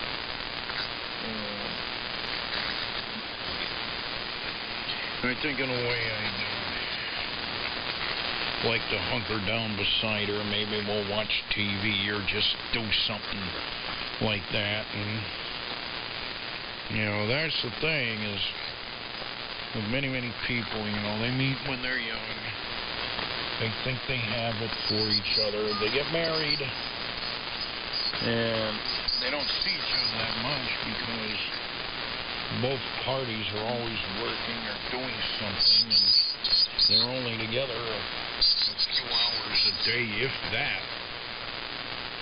And then retirement sets in. And then before you know it, you're around each other almost 24/7. And a lot of relationships fall apart, which is too bad. But my wife and I, since we got together, we've been together, and a lot of the time it's 24/7, but then again, times that we're apart and doing our own thing, and we get back together, it's good. So I consider myself a very lucky individual. SWA1HLR, beginning to come up. Do for something different. I would love to have something different, even if I don't get to go out and use it. But I've been looking. Gunbroker is the thing, Brandon. I'm telling you, anything you want, you can get it as long as you're good friends with your FFL man. And luckily, here in town, I have in the small town of Claysville, I have a shop I deal with. And they have no questions asked, man. They just, boxes show up for me, and they, well, of course, they know me a little bit better than most, and they know some of the clandestine operations I've been to, so they always are excited to see what I've come up with. And I think I was the first guy to ever have a 50 cal. I had it shipped in there, and they were just, they were amazed, man, like a bunch of little kids. So, yeah, they enjoy getting stuff shipped to me. So when they saw this one, they had never seen a Strabog before. And they're relatively, I don't know, they're not new, but they're not old either. But they're up to Gen 3 on the Strabog, and they'd never seen one before, so I had to go over with them. And they all liked it, so maybe they'll keep one on hand there. I'm sure they'd sell it pretty quick. But anyways, yeah, Gunbroker's the way to go, man. Anywhere in the country. Any rifle you want. I just saw one last night. They came out with a Ohio Ordnance Company. Came out with a semi-automatic 30-06. It's basically like a throwback to the BAR, Browning automatic rifle. And it's pretty slick. It's nice. And I saw it in bed last night. I was watching YouTube with Michelle. And I was like, oh, I need that. Well, the guy cracked me up, though. He was test firing it on a range, and he's shooting it at like 15 yards. I'm like, well, yeah, it's going to blow that thing up 15 yards. But, yeah, that would be something else to have. A 30-06, basically a newer rendition of a BAR. So, I always wanted a BAR. That was one of the World War II weapons I always wanted. I've had the carbine. I've had the M1 Grand, but I always wanted a BAR.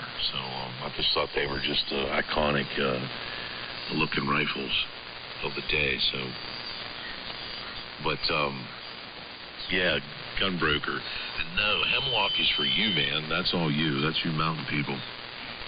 We're just in the foothills here. No Hemlocks here.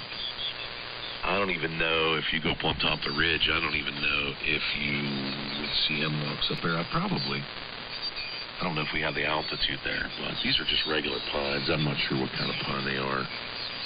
I know one thing, man. when the beetles get them and they're dead, don't strike a match near them, because when I cut that thing up and put it in the wood pile, I think it was gone in like 10 minutes, a whole tree. The big logs and everything, so don't strike a match near that stuff, or you'll cause a big problem. It would go up like a Roman candle, this stuff. It's so dry. Those beetles, when I did cut into the one, I did see those beetles in there. They're like white. They're not beetles. What did that thing say it was? I can't remember what the exact terminology was for it, but I saw them in there. And they say once you get them, man, it's tough to. You just might as well go ahead and cut everything down. Once you see a sign that they're in the tree, then that's it. It's over. There's no way you're going to stop it. And then the affected trees, obviously, are the next issue. So the surrounding trees. So I hope they stay away from the rest of the stuff that's out there, because there's a couple nice apple trees that the deer just beat up in the early fall. So anywho, man, that's it. No hemlock. I wish, man. Do I ever wish? Someday, maybe. Someday, give me a little 5-acre parcel up on the side of a cliff down there, and maybe have you come up and give me some sawmill lumber. And we'll build a little cabin up there, and that'll be it. I'll be done. Up in the dead hemlocks. In altitude. With the wire. I don't know how I'm going to feed it, because I won't be able to afford electricity, but we'll figure something out. Solar panels.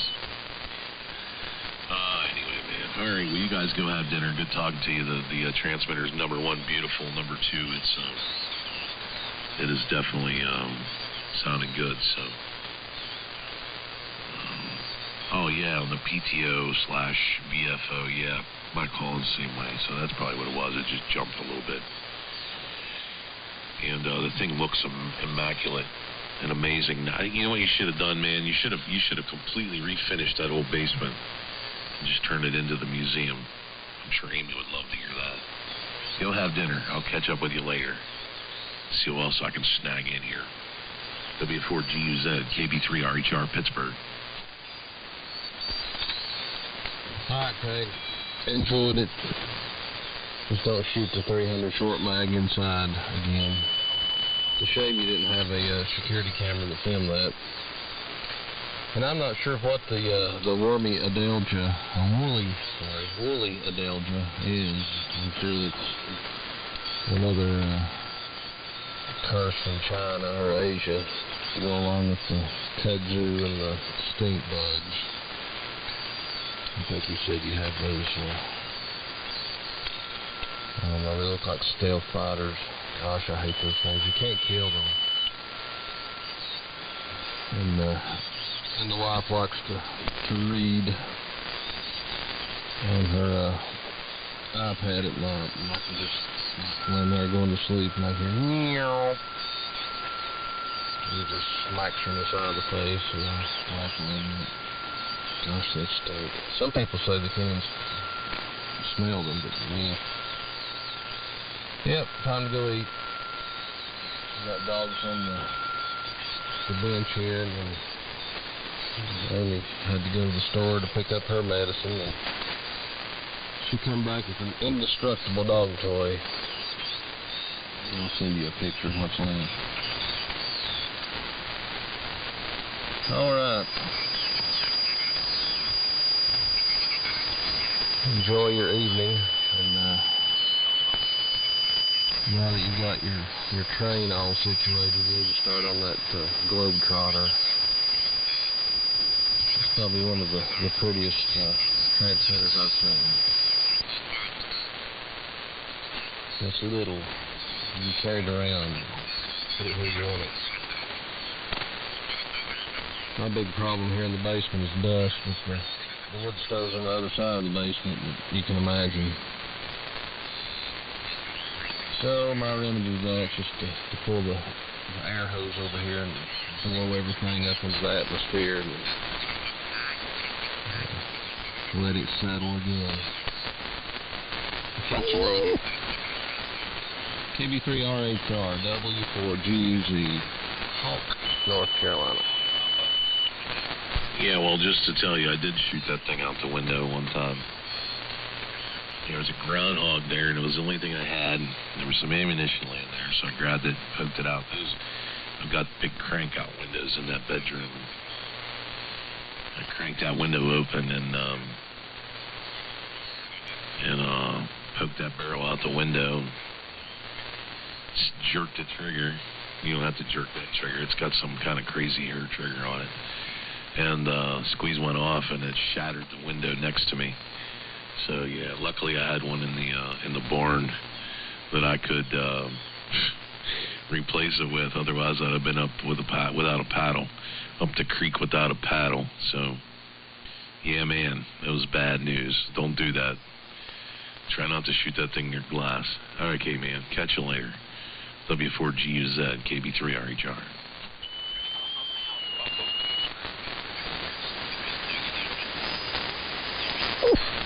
Hey, Craig. Hey, Brent. Brent, aren't you a gunner? Don't you shoot guns? Can't I get you into that hobby? Yeah, here's George. George, you're off frequency. You're up a bit. We're on 3895. Yeah, I used to. My father was very big on shooting. He used to reload. And, into World War II, that he had some souvenirs and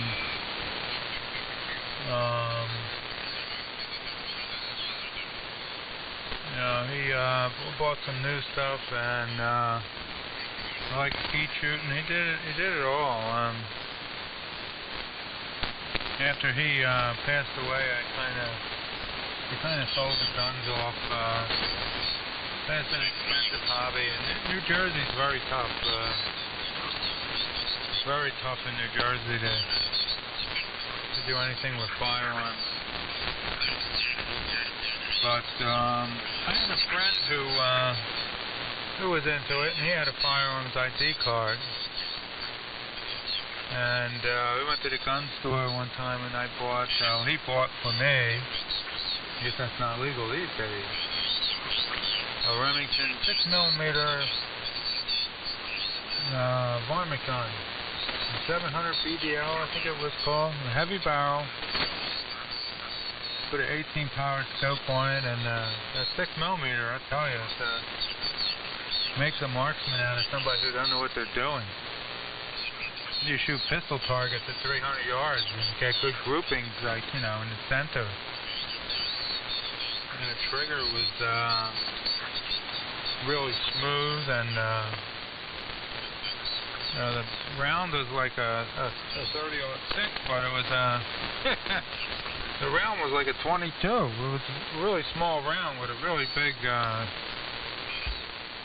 shell behind it. So that was kind of fun. But ammunition's very expensive. Way back then, it used to be, I think, $20 for 10, was it? Maybe 12, I don't know. It came in a box. My father would reload them for me, and he had all the scales, and he would try different loads and all that, the case polisher and all. He had a Husqvarna 30-06 lightweight. That was kind of cool in an antique kind of way. Had a custom scope on it made by a guy called Jay Onertle of someplace over Jenkintown, Pennsylvania. Is a gunsmith over there, and that was a really sweet setup.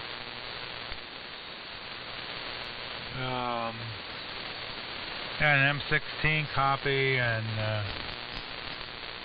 a Luger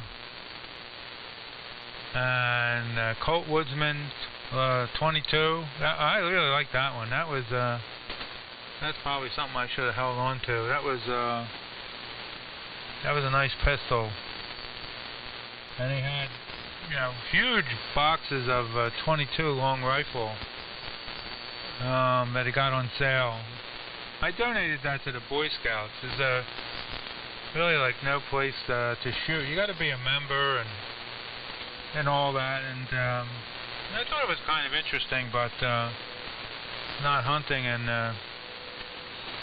it's just you know, another expensive hobby. I guess I really wasn't into it that much. I enjoyed doing it with him, but I had a .30 caliber lever action. I think my one of my cousins got that. That was pretty cool. So yeah, you know, we had some fun with that. He enjoyed it a lot. He enjoyed the reloading. He would be down in the basement, you know, with the gunpowder and all that. So that was cool.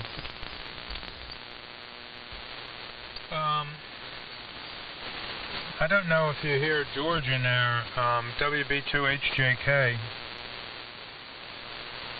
think he's Queens. I think he's in Queens. I always forget that. Anyway, hello George. Come down to 3895. Maybe Craig will hear you. But yeah, pretty cool. And there's a local place that looks like a rental place for like lawn aerators and mowers and, you know, industrial equipment. And the other side of the building is the guy's brother has a gun store. And I could have sworn I saw a .50 caliber machine gun sitting in there on the table when I went in there, and I thought that could do some damage.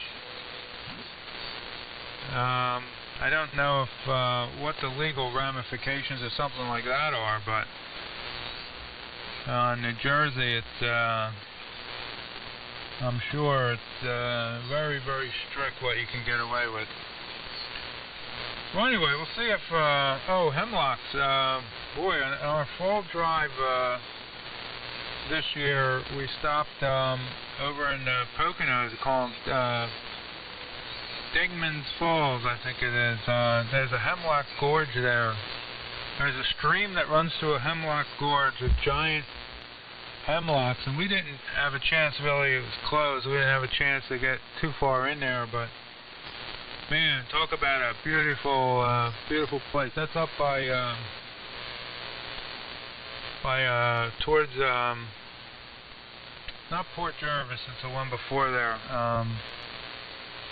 The upper corner of New Jersey, Pennsylvania, and New York, up where that is.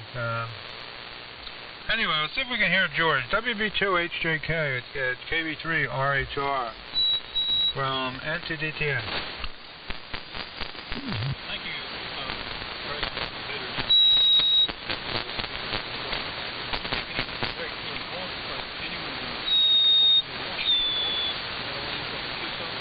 But I had a small reprieve from my other half. I wanted to take it easy in. Okay, I think you need a little bit more audio, but yeah, good evening.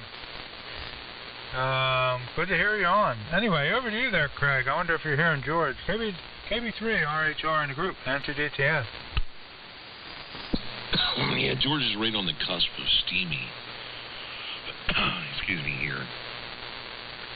But that happens this time of night, you know that. Good evening to you, George. Just sitting here thinking. Well, first thing is, I was going to tell you, 50 cals, you know, I had one, and I shot them in the military, and then, of course, they came out commercially for sportsmen.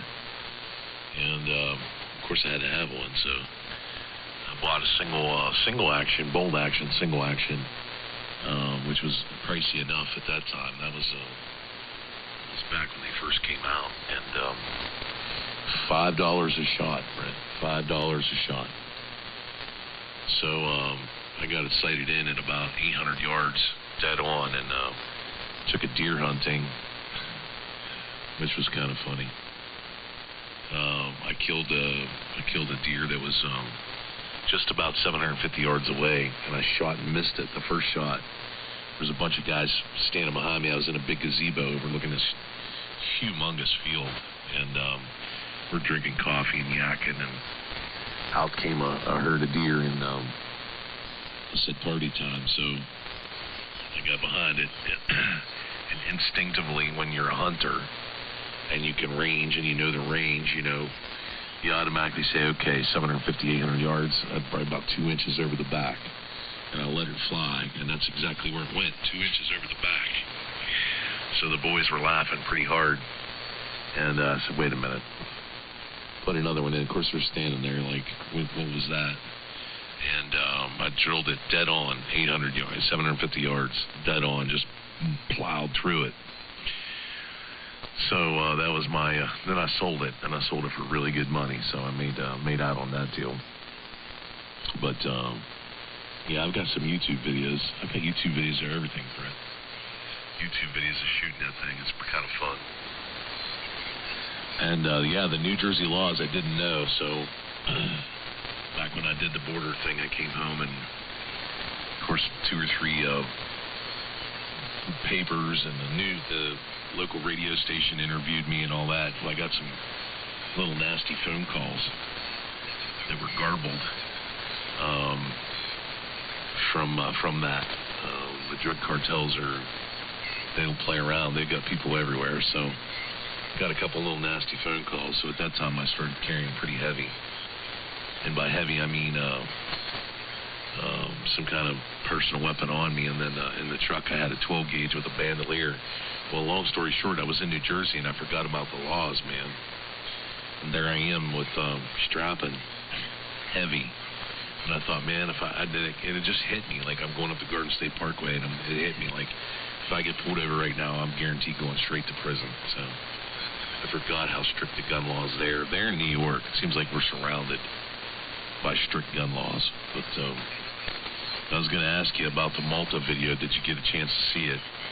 Right after that, I started thinking about it and looking at the video and reminiscing, so I went and did some prices. Oh, man, dude. If it wasn't for airfare, it'd be really nice. Right now, you can take a 7-night Mediterranean cruise for 2 with a balcony suite for $2,300. But the problem is, one-way airfare to Rome is $880 per person. So that's one way. So yeah, you know, that makes what would be an affordable vacation becoming almost out of reach for most people.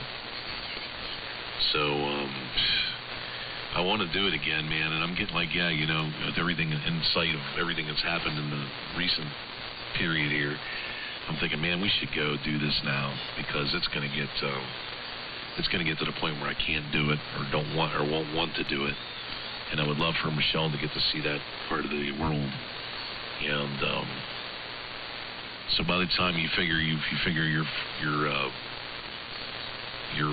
cruise cost plus the cost of getting there, tack on some room at the beginning and room at the end, and put in some excursions, which I would say would be private excursions, you're looking anywhere to the tune of 8,000 to 10,000, which is it's not too bad, I guess, comparatively to what I did last time, but that's only 7 days.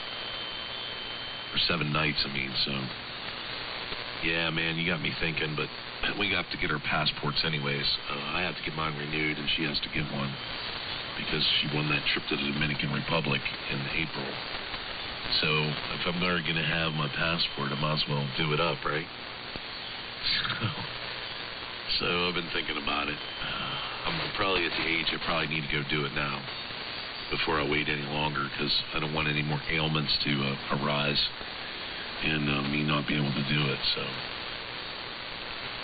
So yeah, you got me looking at that. I was thinking about it. I'll send it over to George. George, if you're copying WB2HJK, to go ahead and take it. KB3RHR in the group. Hey, go ahead, George.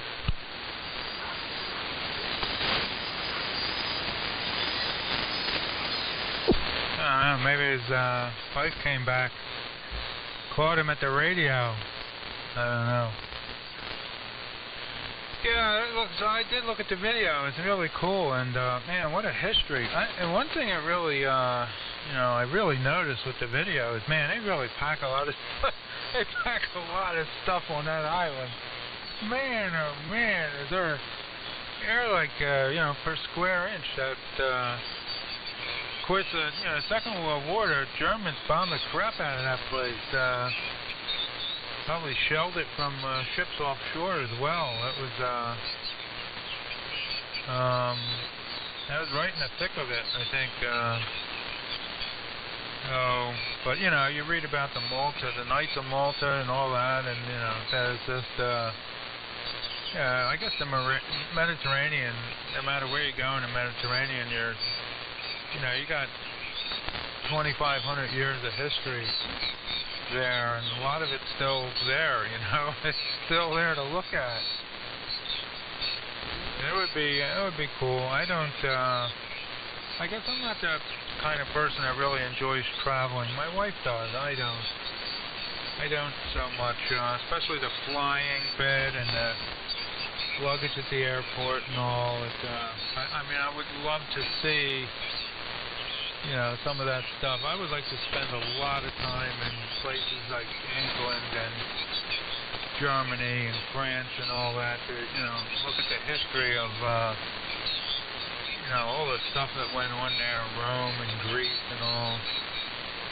And, all the islands in the Mediterranean. It's, really fascinating, but never would have that kind of money. I don't know if you realize how fortunate that you are. I guess you've had,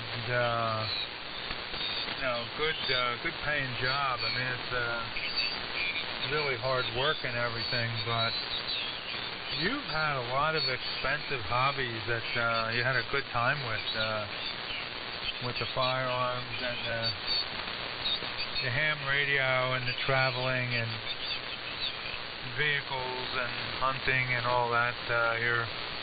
You're quite fortunate, and I think a lot of people don't realize people my age anyway have basically grown up in the best possible time, in the best possible place of anyone who has ever existed on the planet. I mean,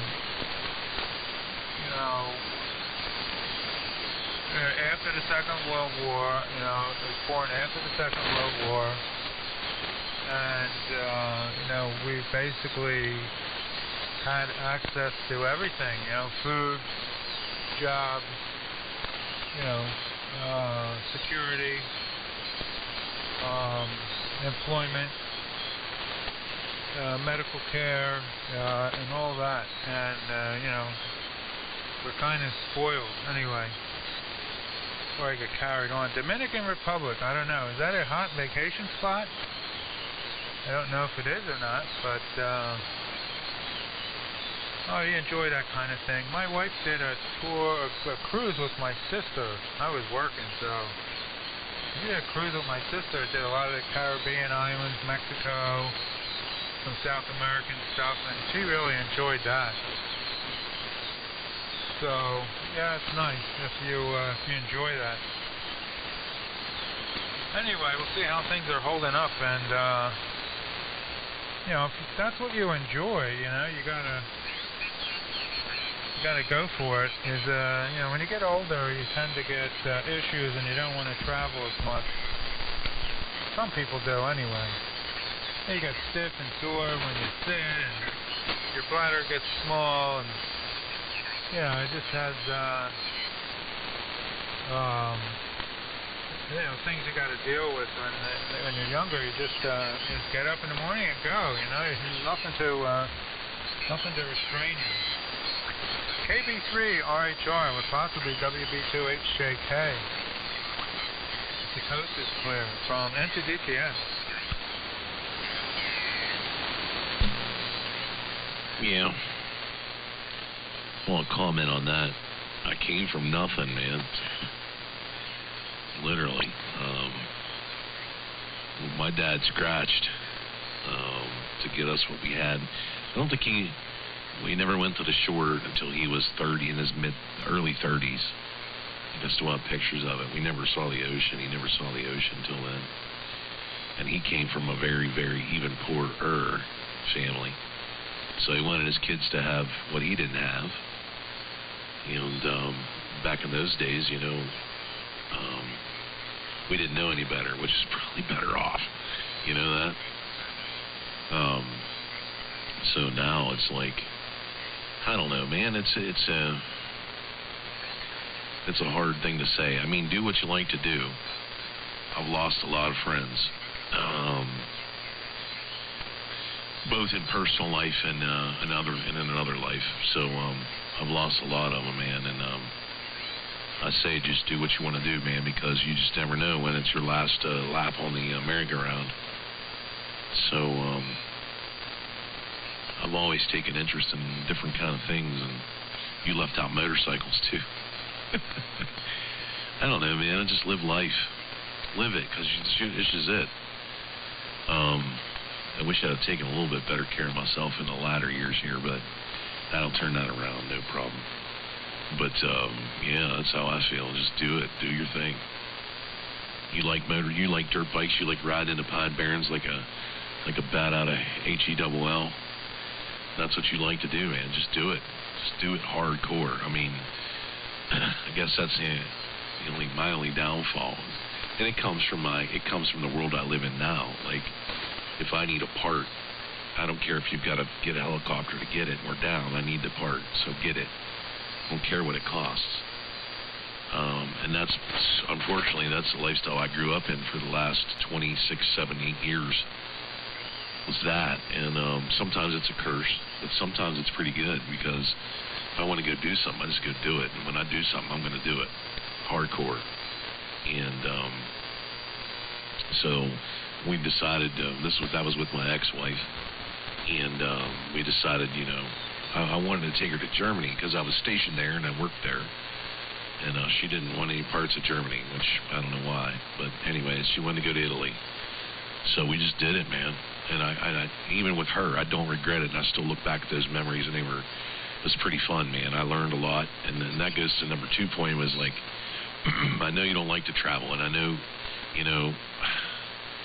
I think it's worth it, man. I think one time in your life you need to go see it. And now's the perfect time. Because you're never going to get another ride on this merry-go-round. So just go do it. And you will not regret it. How can I tell people this? It took me probably 3 or 4 weeks for everything that I saw to register.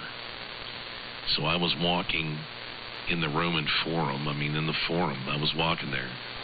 And I was touching columns that were built before Christ. You can go to Gettysburg, and that's pretty cool. That's old. But that's not a pimple on the rear end of history compared to what you see over there. When you're touching columns that were built BC, it's ludicrous. It doesn't register in your head. We've been programmed here. We can't understand that much history, or it doesn't process exactly like it does when like it does here. I see something from the Civil War. Let's even go back further. Let's go 1776. The Revolutionary War. Even that's like mystifying to me. But when you go over there, please, man. I was in Turkey. I was in the house of the Virgin Mary, and that's when where the Virgin Mary spent the rest of her days after Jesus died on the cross. And I walked into her bedroom.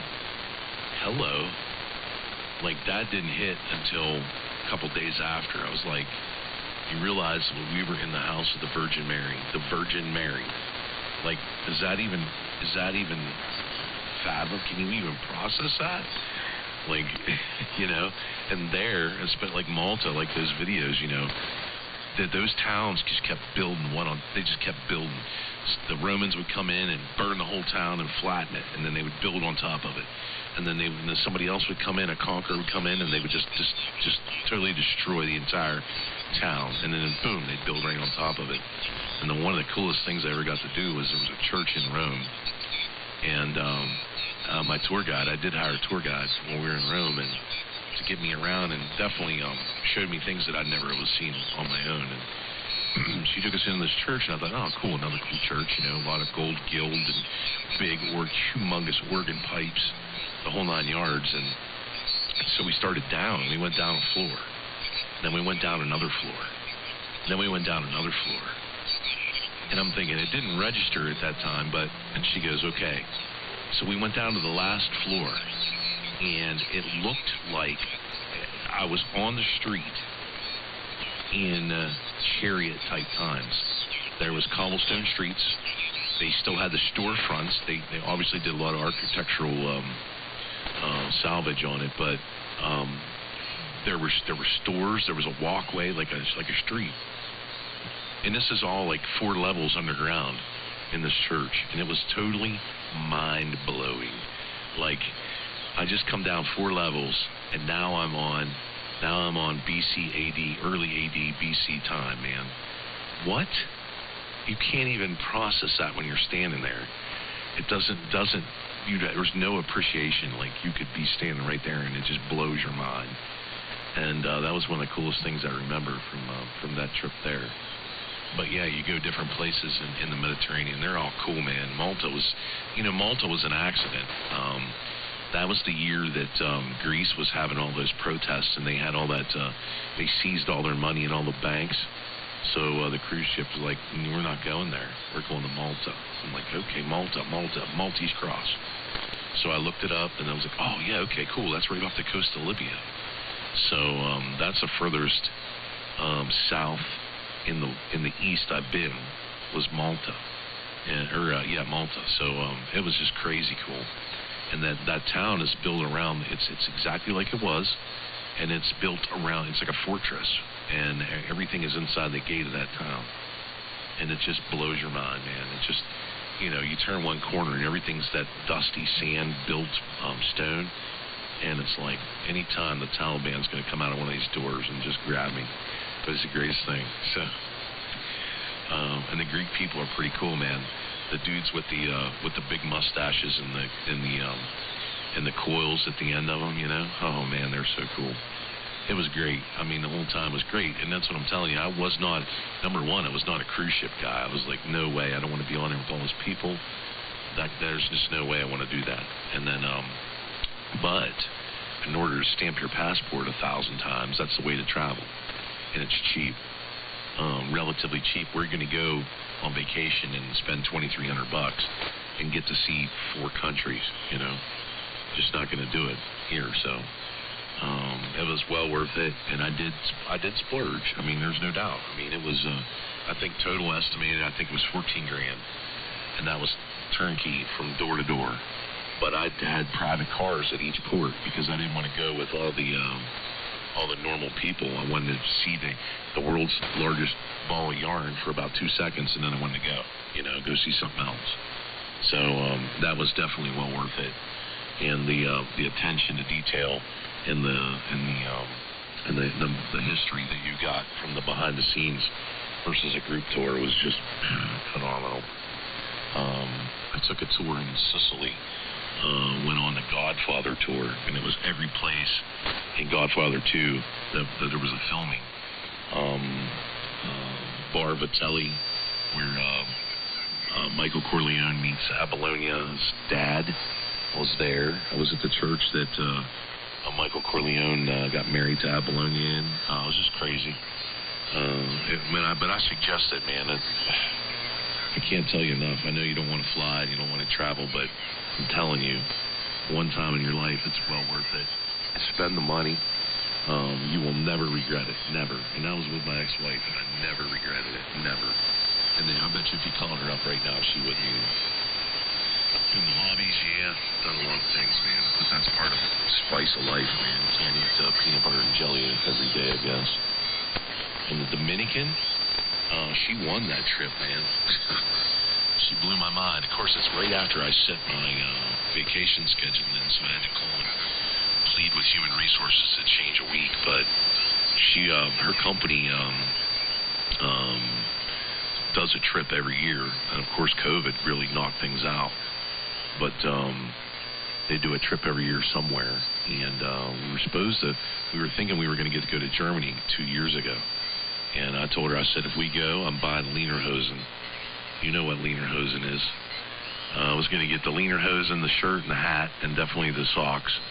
And I was going to show up in the airport like that, that's for sure, because I love Germany. But she didn't get that trip, so she won a trip to Casa de Campo, which is in the Dominican, right next door to Haiti. And it's all expense paid, man. She doesn't even have to use a week's vacation. They give her a week vacation on the company. So, no brainer. We're going. So, I don't know how much maybe by then, Brent, I'll have a beach body, but right now I don't. So, they have some cool other things there to do with the resort, but pretty cool stuff. So, she's lucky to do that. So, we're going to get the passports.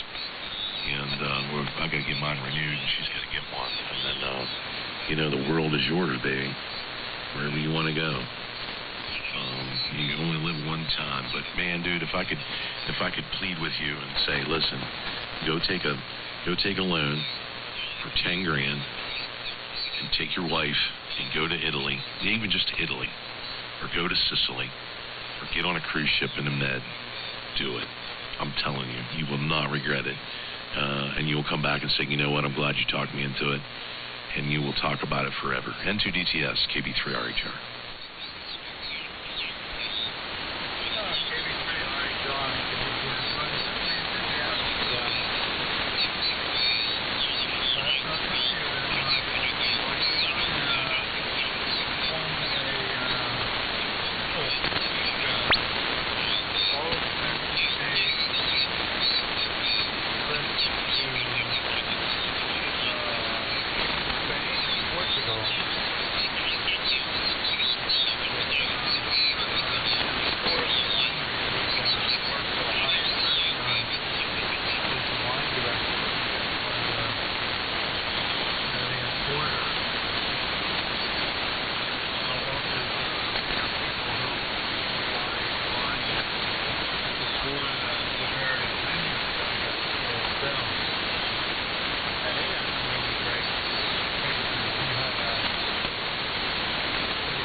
Jerry's call is Kilo Echo 9 Uniform. Kilo Echo 9 Uniform. Are you there, Jerry? Over. Yeah, Dennis, and hello to David, hello to Charles, and I'm going to make this a final here. It's starting to change quite a bit. So, anyway, good to hear everyone, and David, pretty decent signal from Small Boulder, Arkansas down there.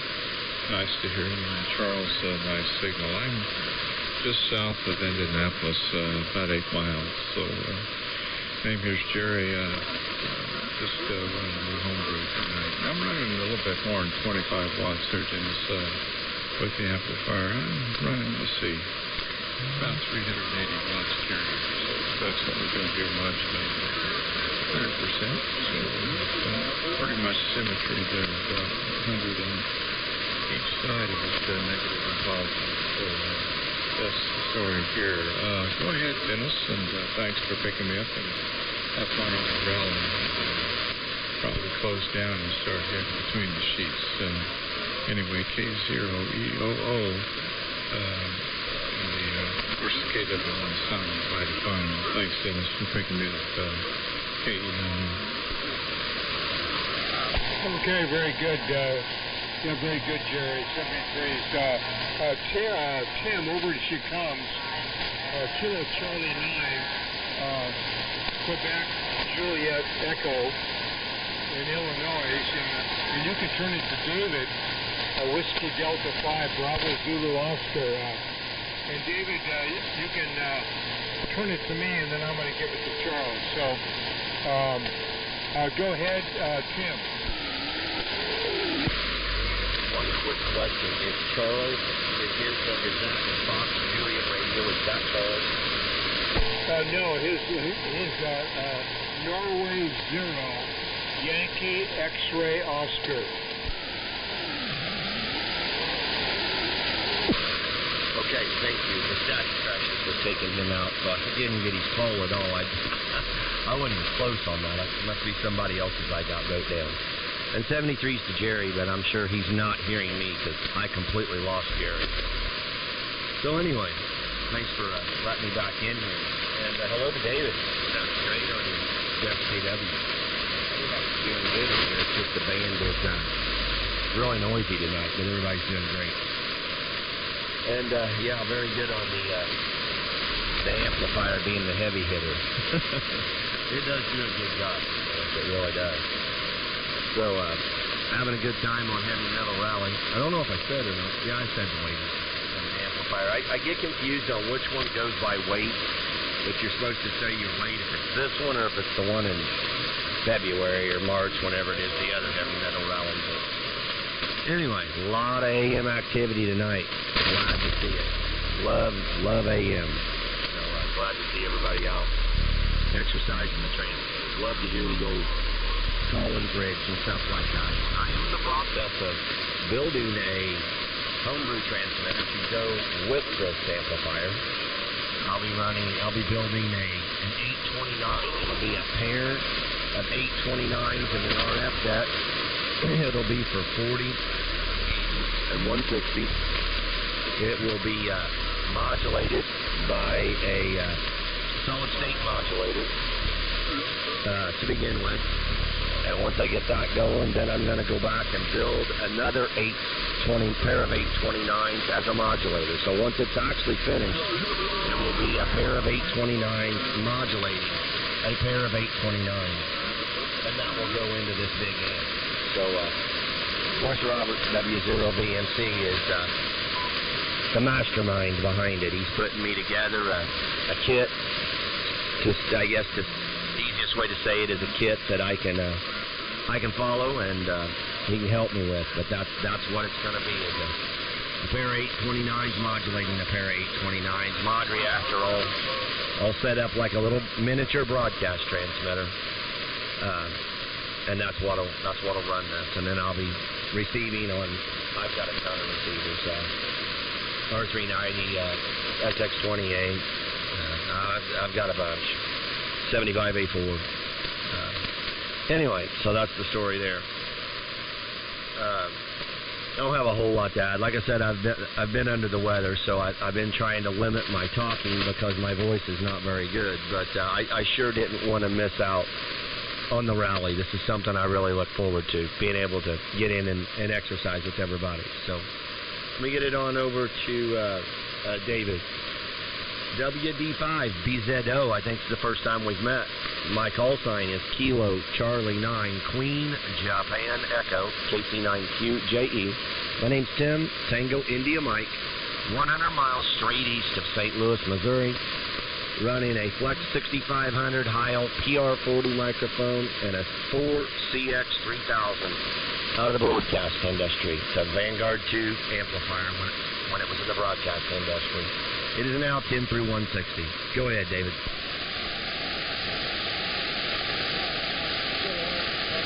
David, did you copy Tim? He turned it over to you.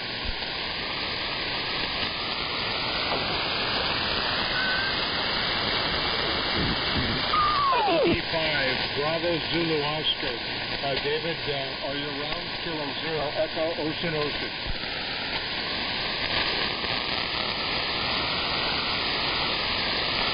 Well, looks like he must have vacated the premises. Tim, that's too bad. He had that kilowatt doing really good. Charles, back over to you. And then I think Jamie left. So then you can turn it over to Rich. Go ahead, Charles. This is Kilo Zero Echo Oscar Oscar.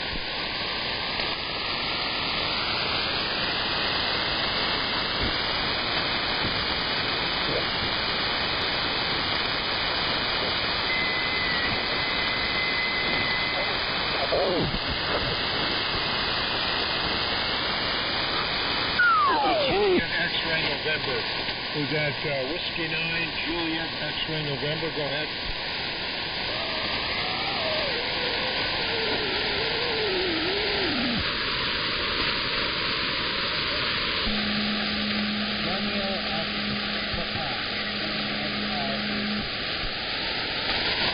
What is the handle there? What's the handle? Make a transmission. What's your rig and power and antenna? And what's the handle?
Tony. Okay, very good, Tony. And the DX60 and the off-center fed dipole.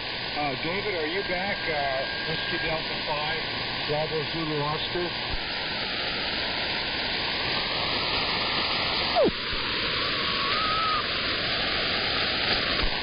Guess not. The conditions are kind of getting crappy right now. So I'm going to get out of here. I'm going to turn it over to Rich, though, see if he's still around. Rich, are you still in there?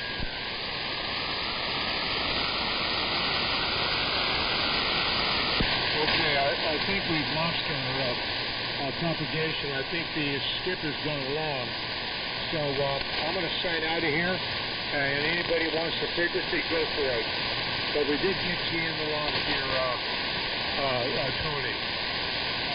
73. This is Kilo Zero Echo Ocean Ocean Clear. 73, Dennis. We sure haven't lost the path. Good to hear you again. Hello. Wow, 89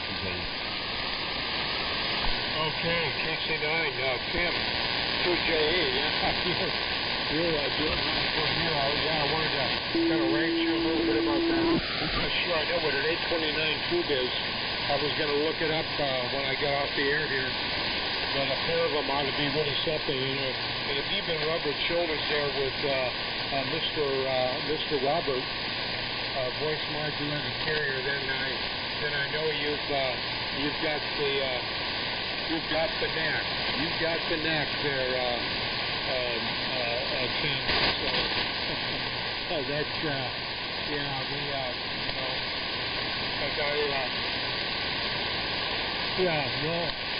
Robert and I have known each other for a long time now, ever since I think I got to Minnesota.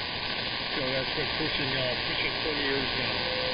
So he's been over here and I've been over there. So and of course, Heavy Metal Night here. I guess that's what Heavy Metal Night is. Anything over 200 watts or over 250 watts or 250 pounds. So you got your choice. Anyways, I'm going to get out of here. I might get back in here a little later after the conditions settle down, Tim. So you can have the frequency. This is Kilo Zero, Echo Oscar Clear. Okay, very good, Tim. Well, yeah, Robert's who built this amplifier, too. So, I talk to Robert all the time. He's a great guy. He's helped me a lot. What an 829 is half of a 4D32. So, like a Cullen Skyscan. I drew a blank. The 32B or whatever it is, the little 100-watt rig or the Viking 1 that Johnson made, that 4D32 tube. An 829 is half of a 4D32. It is a dual tester. It's got two, it runs two caps. It's got two kits, I call it, sticking up off the top. I can't think of what you call it, but anyway. And that is, so a pair of those will be equivalent basically to a 100-watt rig. I just wanted something different, Dennis. Everybody runs a 6146 or an 813 or even 4032s. They're not. I just wanted something different. So when I told Robert,